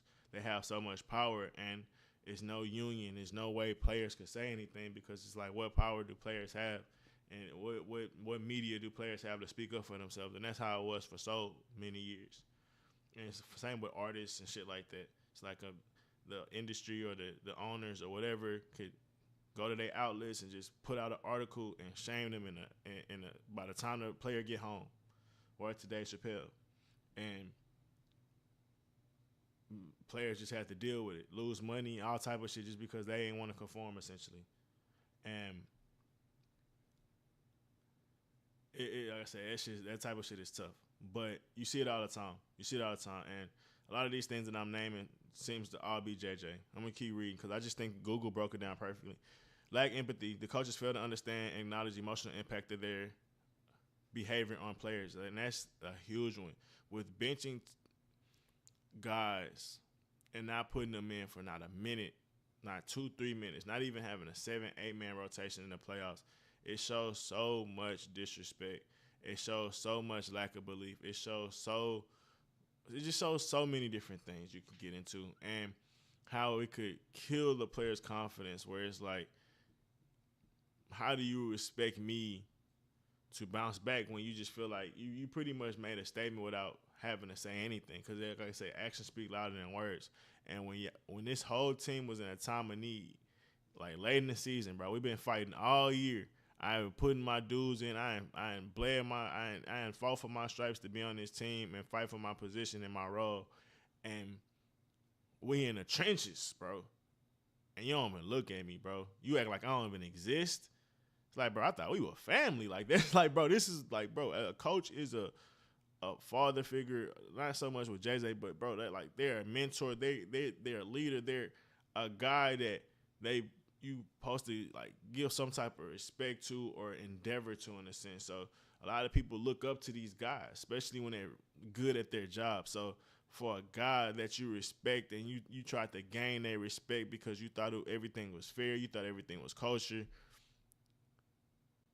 And like I said, when you get in the trenches, the guy don't go to you. That it says a lot. And JJ being a hothead, being a young guy, just did not notice that or knew that. But I think that's a simple thing, just in the fact that no coach has really ever done that before. Like, I'm looking at the Clippers come back. The game was over last night, but they cut the game to 13. It's like, bro, if the thought that went through my head is like, if you tighten your roster down to a 7-man roster, don't that in itself show a certain level of panic? Don't, as a coach, I'm digging into like coaching psychology. If you had an 8-9-man rotation during the regular season and was winning games, and for some reason you cut it down to 7, what that say? Like, is the game plan that flawed? Like, do we really have to like tweak things that much where we only can rely on 7 guys or 8? Like, what?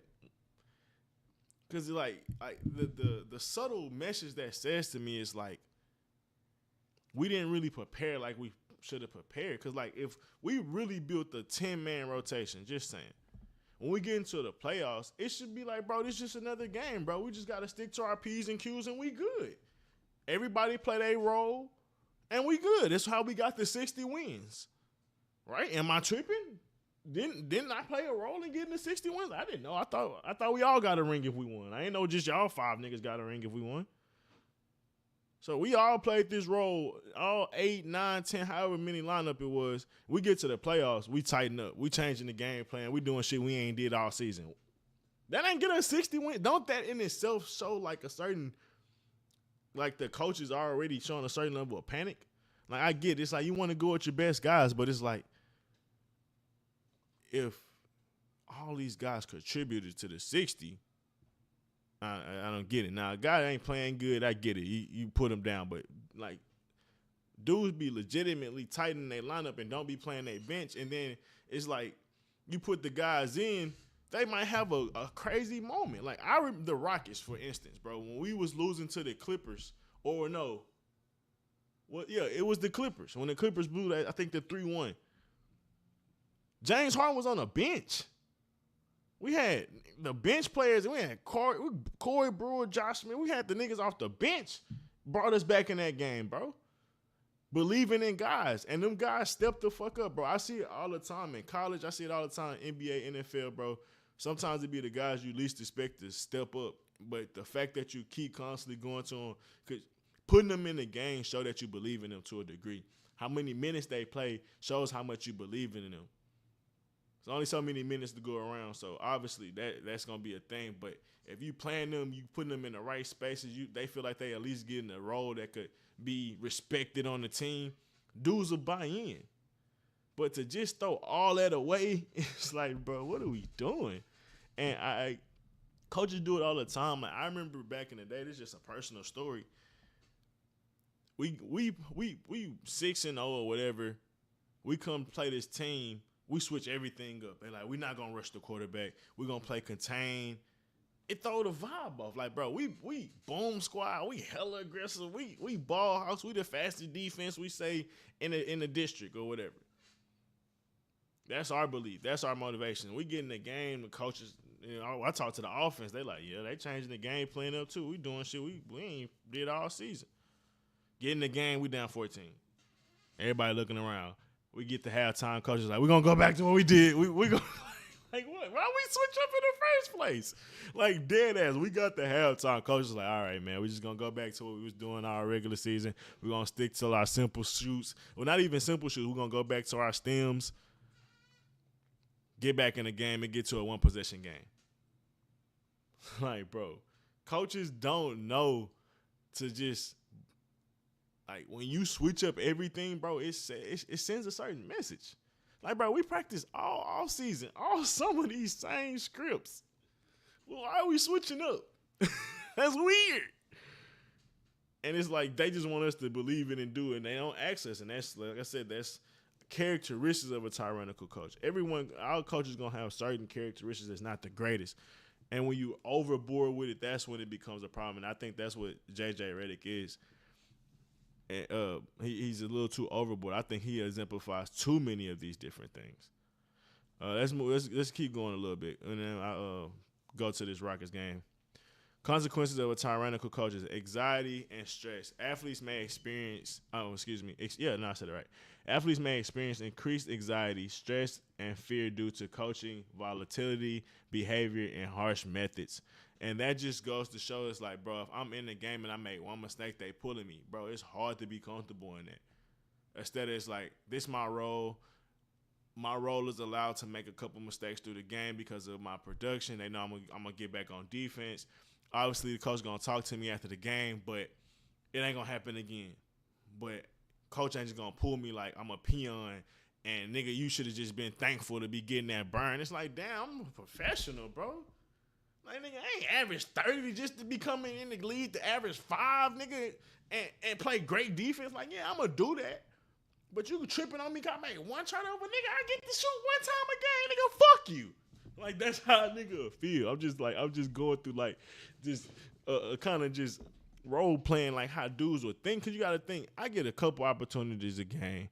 I'm here to help other guys get open. I'm here to hide other guys on defense. I'm here to do all the dirty work. Nigga, you better allow me a couple mistakes every once in a while, nigga. Like, bro, I ain't, like, come on now. Come on now. You can't shit on me and not let me get my, like, what I really want to do off. Like, come on now.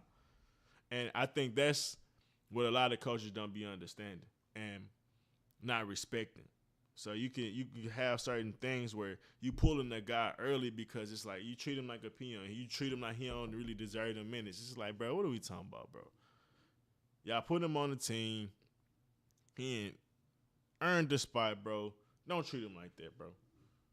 Like, it's just, but a lot of coaches, they don't give a fuck. Honestly. Reduce autonomy and confidence. The coach controls lack of encouragement. The coach's control and lack of encouragement can lead to a decrease in players' sense of autonomy, self-efficiency, and confidence.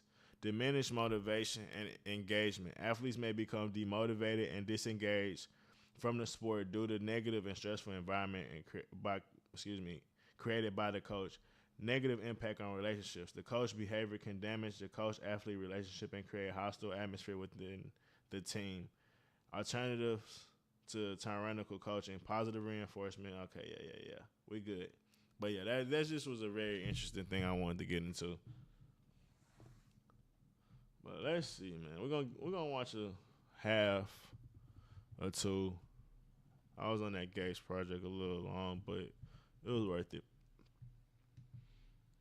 We could talk about Russ through the commercial breaks and stuff like that, because that really was what I think my only other topic for I'm so damn tired. I really forgot.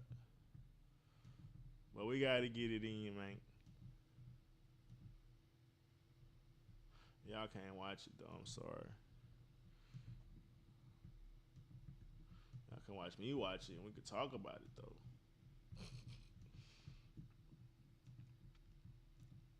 A million clicks, boy. It's going to work. I promise. Just keep clicking. God damn. A game. I said before the game, Ernie, this is the game that you want to steal. You know, Cleveland Cavs had a couple of days off, and Chuck said it at halftime. They look a little lackadaisical, probably from the rust. Hey. And then Obi Toppin off the steal. Well, this is where. Oh, damn, game one already happened?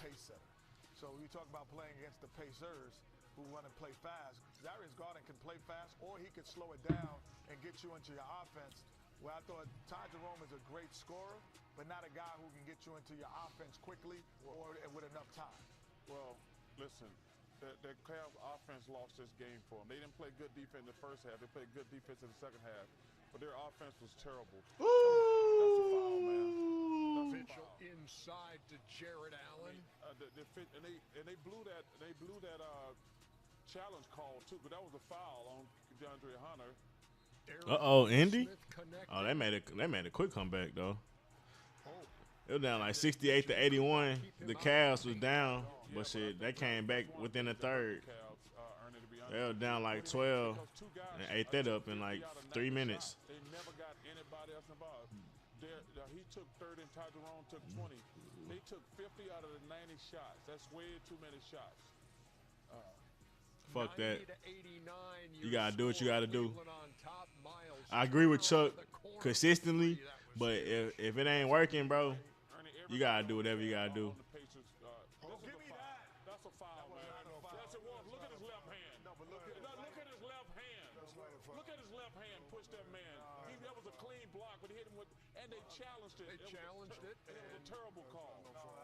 You can't push people down with your left hand. Tyrese with a step back in a clutch. Cool shit. They blew it again. They do that all the time. Donovan made with his response. Mitchell. 104 to 107. Keep this in mind. 5 minutes left. The Cavs had in 91 straight games. Let me find out the Cavs got cooked in game one. That streak ended today. They were 9 for 38. Donovan struggled. Oh. 1 for 11 from 3. I see why Chuck said that they lost. I thought they won. Game plan. Yeah, it should not. Two guys shouldn't take 50 shots in a game. Yeah, I see what he's saying. Very balanced attack by the Indiana. Yeah, but Garland was also out the game too, though. Nembhard 23. They're not 100%, so it's kind of tough. That's kind of tough.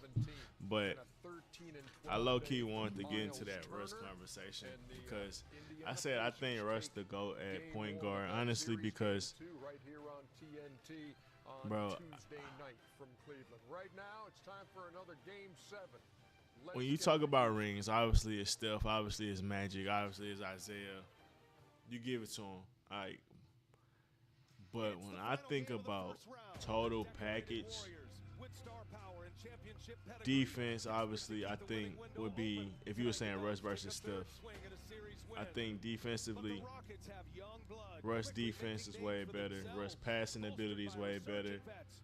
Russ, obviously, aggression as far as the approach that you will want, like pick and roll and shit like that, you could argue is like fundamental shit. But even when they used to match up, bro, Russ used to go at Curry, and Curry had to get help a lot, bro. A lot. But outside of that, like Magic was good on defense. But I think Russ a better scorer, bro. I honestly do. Passing wise, Magic was more flashy, but I think Russ averaging triple-double. Like, what are we talking about, bro?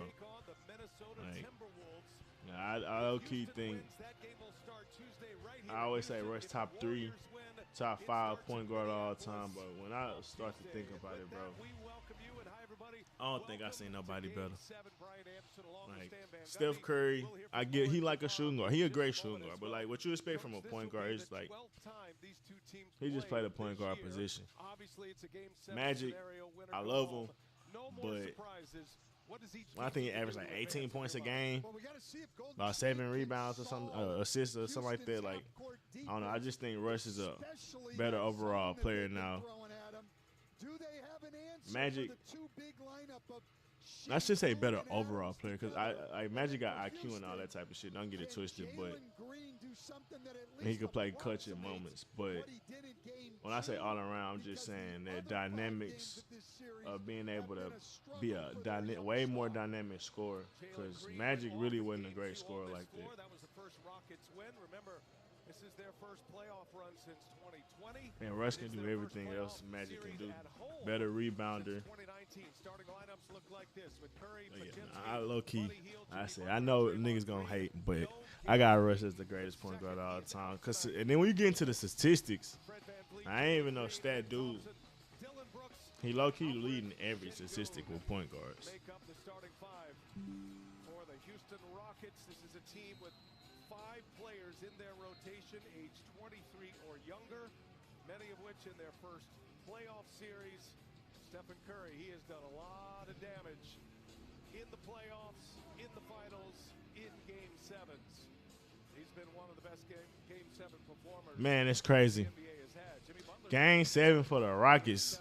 Never thought we would be here this early. But shout out to NBA Doku. And the Golden State Warriors. Crowd is hyped. We wrap up the first round tonight.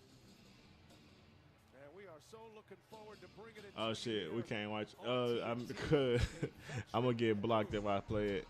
Tony Brothers, James Williams, Kevin Scott, 3 no-nonsense officials. Let's see, man. Let's see what these Warriors versus Rockets got, man. Who gonna pull it out? If Jalen Green dropped 30, they technically should blow these niggas out. Technically.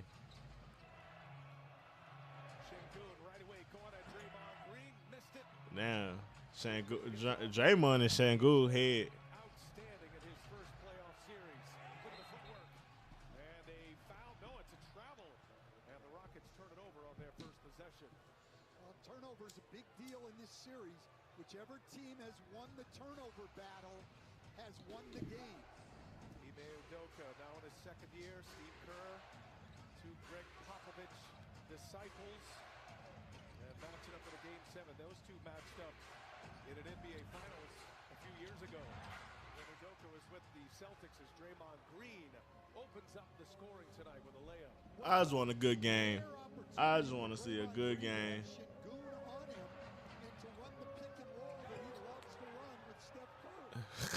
What that's supposed to be? What's that supposed to mean? Curry finds Hield in the corner. And now Podziemski will get it organized. Warriors have done a good job in their wins of locking out Stephen Curry as best they can. Well, especially late in games, they've been able to wear on him a little as Draymond Green knocks down a 3.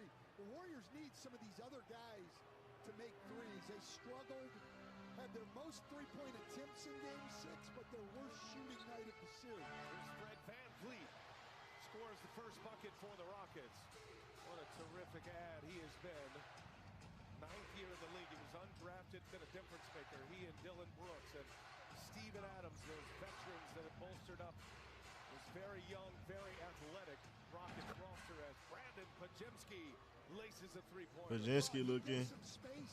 If he looking for the shot earlier, that's gonna fall. That's gonna be tough. 8-2 Warriors already.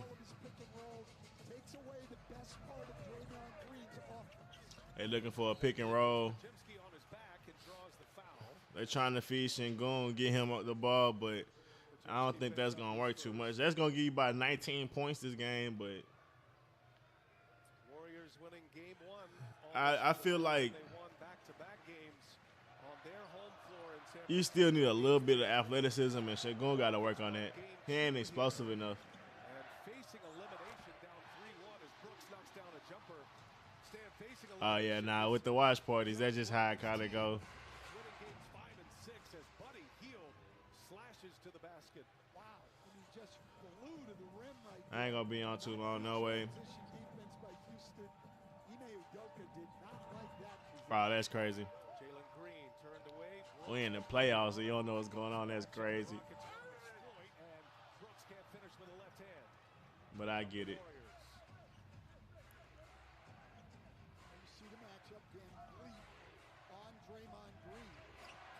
And Jalen Green checking Curry, and the I don't know if Curry got fouled or what. forcing a deflection and a turnover. Houston ball. Well, for the Warriors, this is key. Thought that was Ray J. We talked about it before the game. In their 3 wins in this series, they've averaged 11 turnovers. In their 3 losses, they've averaged 15 turnovers. They feeding Şengün early. He ain't hitting shit though. He got a tip back though. Sticks with it and scores. Well, you see the Warriors do not. He don't look comfortable. He's a great passer. They want him to have to go one-on-one and score. He's averaged over 20 in the series, but he has not been very efficient shooting the ball. Draymond Green has been able to make it tough on him. Van Vliet on Curry. Almost swiped him. Curry gets it up in time. Right at the end of the shot clock and a bouncing rebound. Man, Fleet almost stole the ball from Curry. That shit look crazy. 10-6. Warriors offense slowed down a little bit. Seems like Houston has dialed into something successful as far as game plan. Şengün had touched the ball down there every time they've been down the court. In the last two games. And it came at just the right time as they were Pozinski. twice. This is the third chance for the Warriors. Pozinski was trying to hold Şengün. That shit wasn't gonna work. Houston puts Golden State Hockey. in their first That's win of the crazy. year Nah, I seen this the playoffs for hockey though. in a Game 7 scenario. Oh, Buddy Hill starting. I didn't even notice. Draymond knocking down threes. Wow. Draymond Green. We got 2 threes from. 6 for 23 from 3 in the Man, Draymond got 8 points.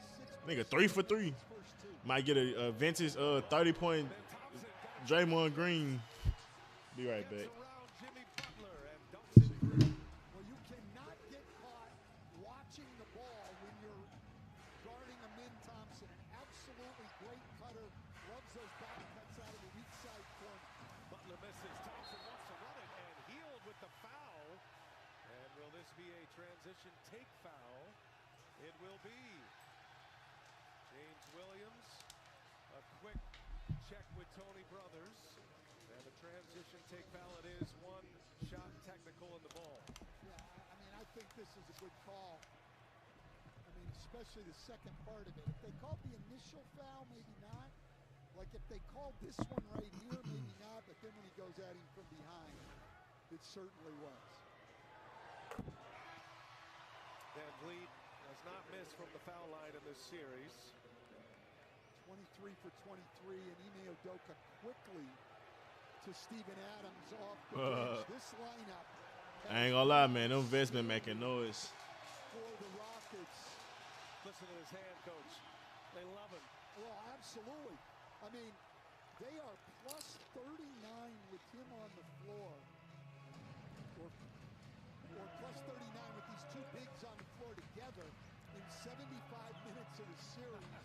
I mean, this is just domination. We usually save the on-off numbers for guys like Nikola Jokic and Stephen Curry. Is that Hell nah. Well, Steven Adams is I ain't liking the Rockets offense. the Rockets minus 11.5 when he's off. Shocking numbers thus far. Steven Adams himself. I'm agree to disagree. Accumulating a serious plus minus. Has not been in the minus in any game, and he's plus 15. I used to watch hockey in high school a little bit.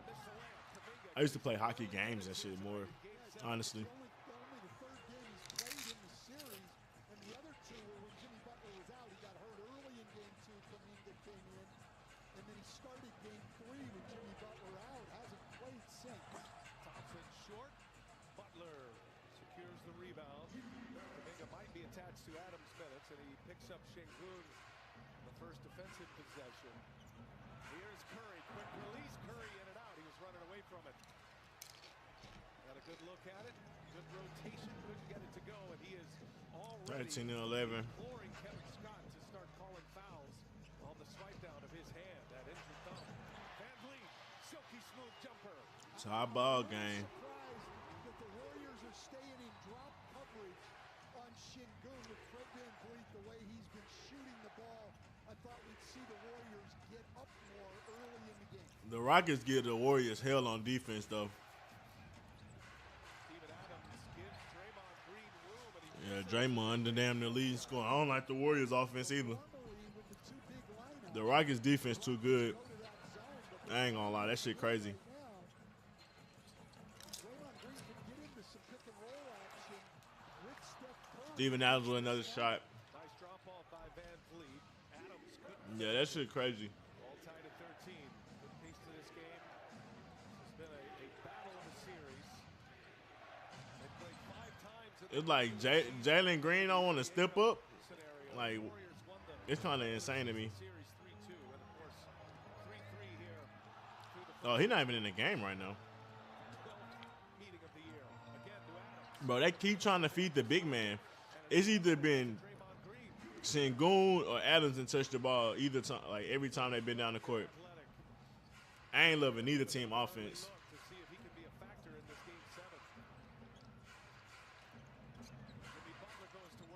Let's see what Jimmy do. He kick it. Podziemski about to get another shot off. Uh-oh. Butler just cashed something in somebody's face. Yeah, it's game 7. Win to go home. I ain't gonna lie. I'm from Houston, but I'm going for the Warriors.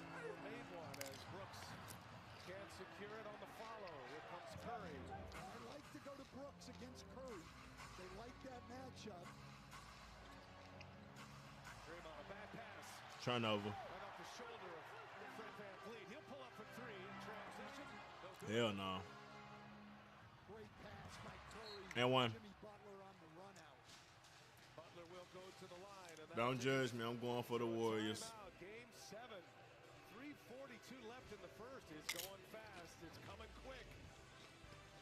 The Warriors and the Rockets. You're watching the 2025 NBA playoffs presented by Google. I ain't no trader. I ain't no trader. I ain't been a Rockets fan since. I ain't been a real Rockets fan since them y'all mean days. I ain't gonna lie.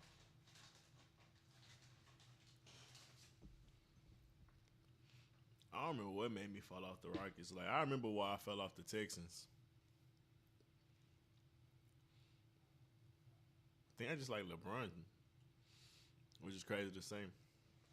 But, yeah, I think I just like LeBron because the Cavs were my favorite. And then once I stopped liking LeBron, OKC was my favorite. And even when we got Harden, I was mad we got Harden. Cause I'm like, nigga, y'all stole it from OKC. But they were my second favorite team.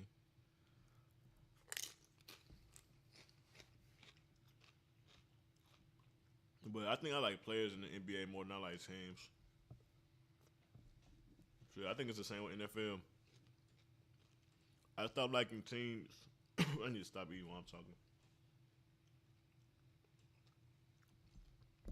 I'm trying to snack and watch at the same damn time. But I think I stopped liking teams in whole or in general. Just after certain moves, like when the Texans ain't draft Vince Young, I'll always be jaded. I'll always be jaded. It be little shit like that where over the years it's like, you know what, I'm just gonna fuck with the players.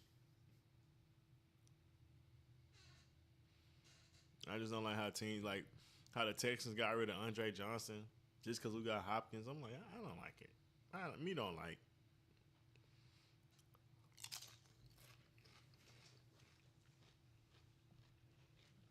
We drafted Mario Edwards. Like, what are we doing?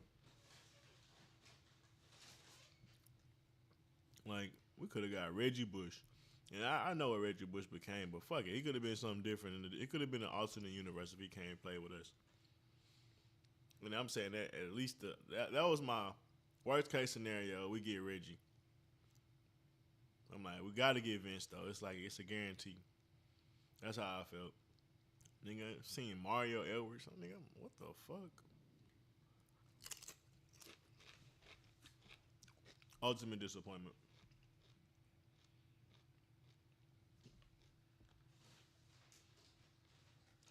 Nah, they did Andre Johnson dirty.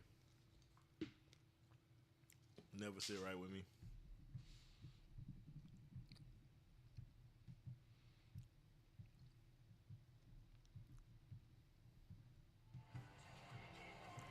Welcome back to Houston. A very fast-moving first quarter three-point game. Warriors up. Now, this entire series has been incredibly physical, but one of the keys tonight for both teams is managing that fine line between intensity and composure. Draymond Green told me composure in check so my team has something to follow. I'm one of the leaders, and I think I gave them the wrong thing to follow last game. And Steve Kerr told me that's the key to the game, him managing his emotions. On the Rockets side, Dylan Brooks told me bluntly this morning, we can't afford technicals or stoppages. Every possession matters. We need to be composed. We need to be together. And maybe Steven Adams said it best after game 4, guys. He said, keep it basketball, mate. Don't make the game lame. I love that line, especially with the Kiwis accent. And you saw those numbers there, the 15 technicals, all the flagrants. Draymond Green alone has 4 at this point, 4 flagrants. And Steve Kerr was concerned if Warriors do advance. You know, you go into a next series, you get 6. On the 7th, it's a suspension. So it's something that Draymond is monitoring. I feel like this feel like game 1. First window of time, coach. It has been all basketball. It has Ugly game teams understand that it's 2 things. from both sides, but the Warriors was able to just stay ahead the whole game. You can't afford to give away points in this game. This figures to be a very close game. Couple of technical free throws. And then Curry and Butler hit big shots late. At the end. Did you have Pat Spencer as your lone ejection in this series on Well, I Van think Gundy that bingo? has been the biggest problem in this series. Everybody else is Van Cleef jacking them hoes. Thompson rebound. We gotta get that man Thompson in the game a lot more. And now we are going to see the Houston zone that Golden State really struggled with in game 1. Warriors got off to a fast start. 2 of their last 9 and a deflection. I like the 3rd or 4th turnover for the Warriors. On the floor, gives it to Thompson. In traffic, scores. Looney Oh, that went in. up and through the hoop. Count that basket by Ben Thompson. And Steve Kerr immediately calls a timeout. Just under 3 to go in the first. Now the Rocket fans starting to make their Tie game voices again. heard.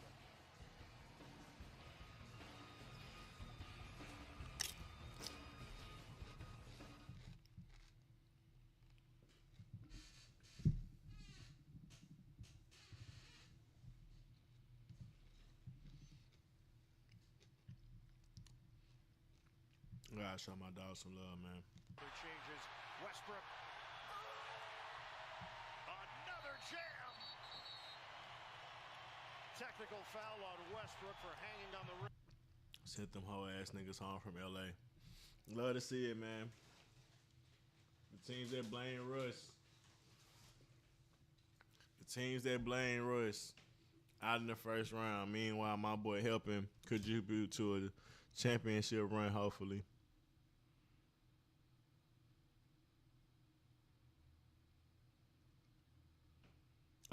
Yeah, fuck them, huh? That shit hilarious.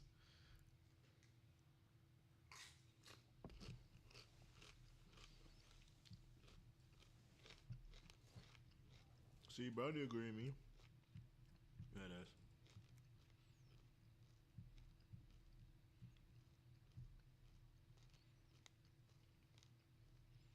Westbrook connects. I know I came and watched it. I was really trying to look for some of the conversations I seen. NBA strict as hell. Throughout the season, throughout the game, throughout your career like that, even when you steal the outlet pass and set up AG on the dunk, it looks like you're almost having an out-of-body experience. Can you describe, are you thinking or what are you feeling? I think a lot, as much as people may not think. I'm very smart and I understand the game. I understand what's going on. So I am thinking. And I also, just a force, man. I think it's, my ability to be able to be a force. I think I'm going to finish this quarter and call it. What I pride myself on, so whatever that looks like. It's going to be an ugly ball game, look like. It may be a missed shot, but it may be a steal, maybe a dunk, maybe a missed 3, maybe a made 3. It's going to be all of that. It's going to be everything. So you just take. I love Russ, just being honest. It's about him being dominant. There's going to be mistakes that's made. But what he's able to do just brings so much just benefit to the team. You live with those mistakes. And the coaches and the teams that's been able to understand that have been pretty good with him throughout the years. They ain't never get over the hump completely, but, They lost to the Warriors when they was up 3-1, and they lost to LeBron and the Heatles in the finals. So it's like it wasn't like they were just losing to some scrubs either. Well, these two franchises have Game 7 history. Take it back to 2018. Warriors trailed by 11 at the half, but they outscored the Rockets 33-15 in the third. Durant went for 34, Curry 27. Warriors won that game in advance. That was a championship year for Golden State, second of their back-to-back, and their third in 4 years. And you see their matchups in the playoffs, been a familiar matchup. Warriors lead the overall playoff run 48-20. Coach, they met 4 times in a 5-year span in the playoffs. I definitely won't be mad if the Rockets win, though. And Golden State won all of those series, 4-0, including 2 title seasons in there. As Curry misses a three-pointer. Curry can't miss them. That was open. He's going to get a great screen by Moses Moody against that zone. Good block by Yep. Adams runs it down, but steps out of bounds. That'll be Warriors ball. Not surprised to see Looney early tonight, too, to get a little more size and rebounding in there to counter this Şengün and Steven Adams lineup. And look, it's not just those two guys. Jabari Smith, very long. Tari Eason, Jalen Green. I mean, you look at the length that they have in this zone right here. Steph Curry's down on the baseline. It's even Steven Adams right now with the body on him. And then Şengün. Curry's 0 for 3. 2 3-point tries that he missed. And Moses Moody driving on Şengün. A lot of size to deal with. That's what's been hilarious. All in high scoring, 120-point games be out the window. Those boys ain't even putting up 25 points in the quarter, damn near. Game's been under 100. Game's been defense. Very physical with Şengün. And this is what they've done. They've made Şengün play one-on-one. He's had a couple of buckets, but he's 2 for 5.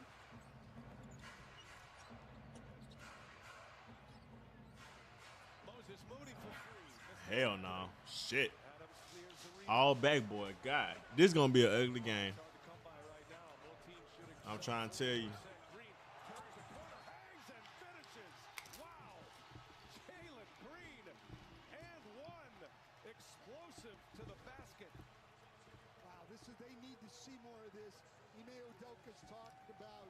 Jalen looked green on that. I said Jalen looked green on that play. Jalen looked good on that play. Switching this to the left hand to get away from Jimmy Butler. Takes the contact to the head. Is at the line for a possible 3-point play. Rockets have 19 points, 14 in the paint. As Green cannot complete the 3-point play.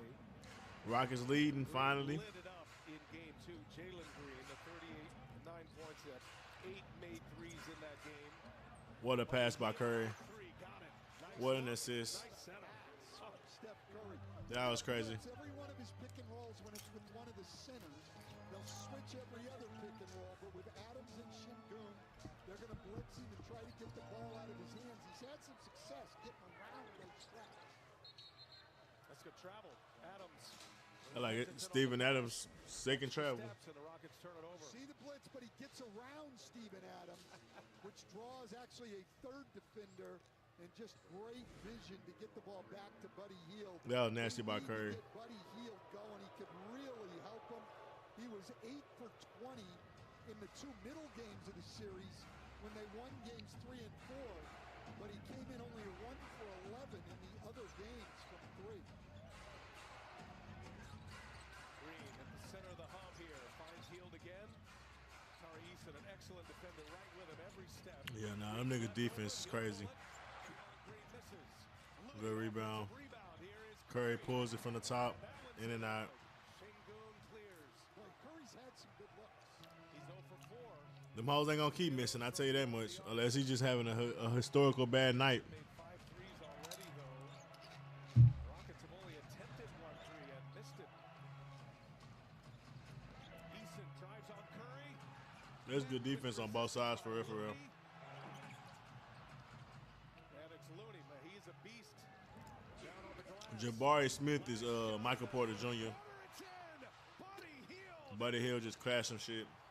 Delivers a big one at the end of the first quarter. A lot of big threes from a lot of guys that's not named Curry. You got to respect it. Podziemski had one. Green had two. Hill had two. That shit tough. That shit tough, but I'm going to call it. It's going to be a good game. It might be a little rugged. But I think the Warriors going to end up pulling it out. But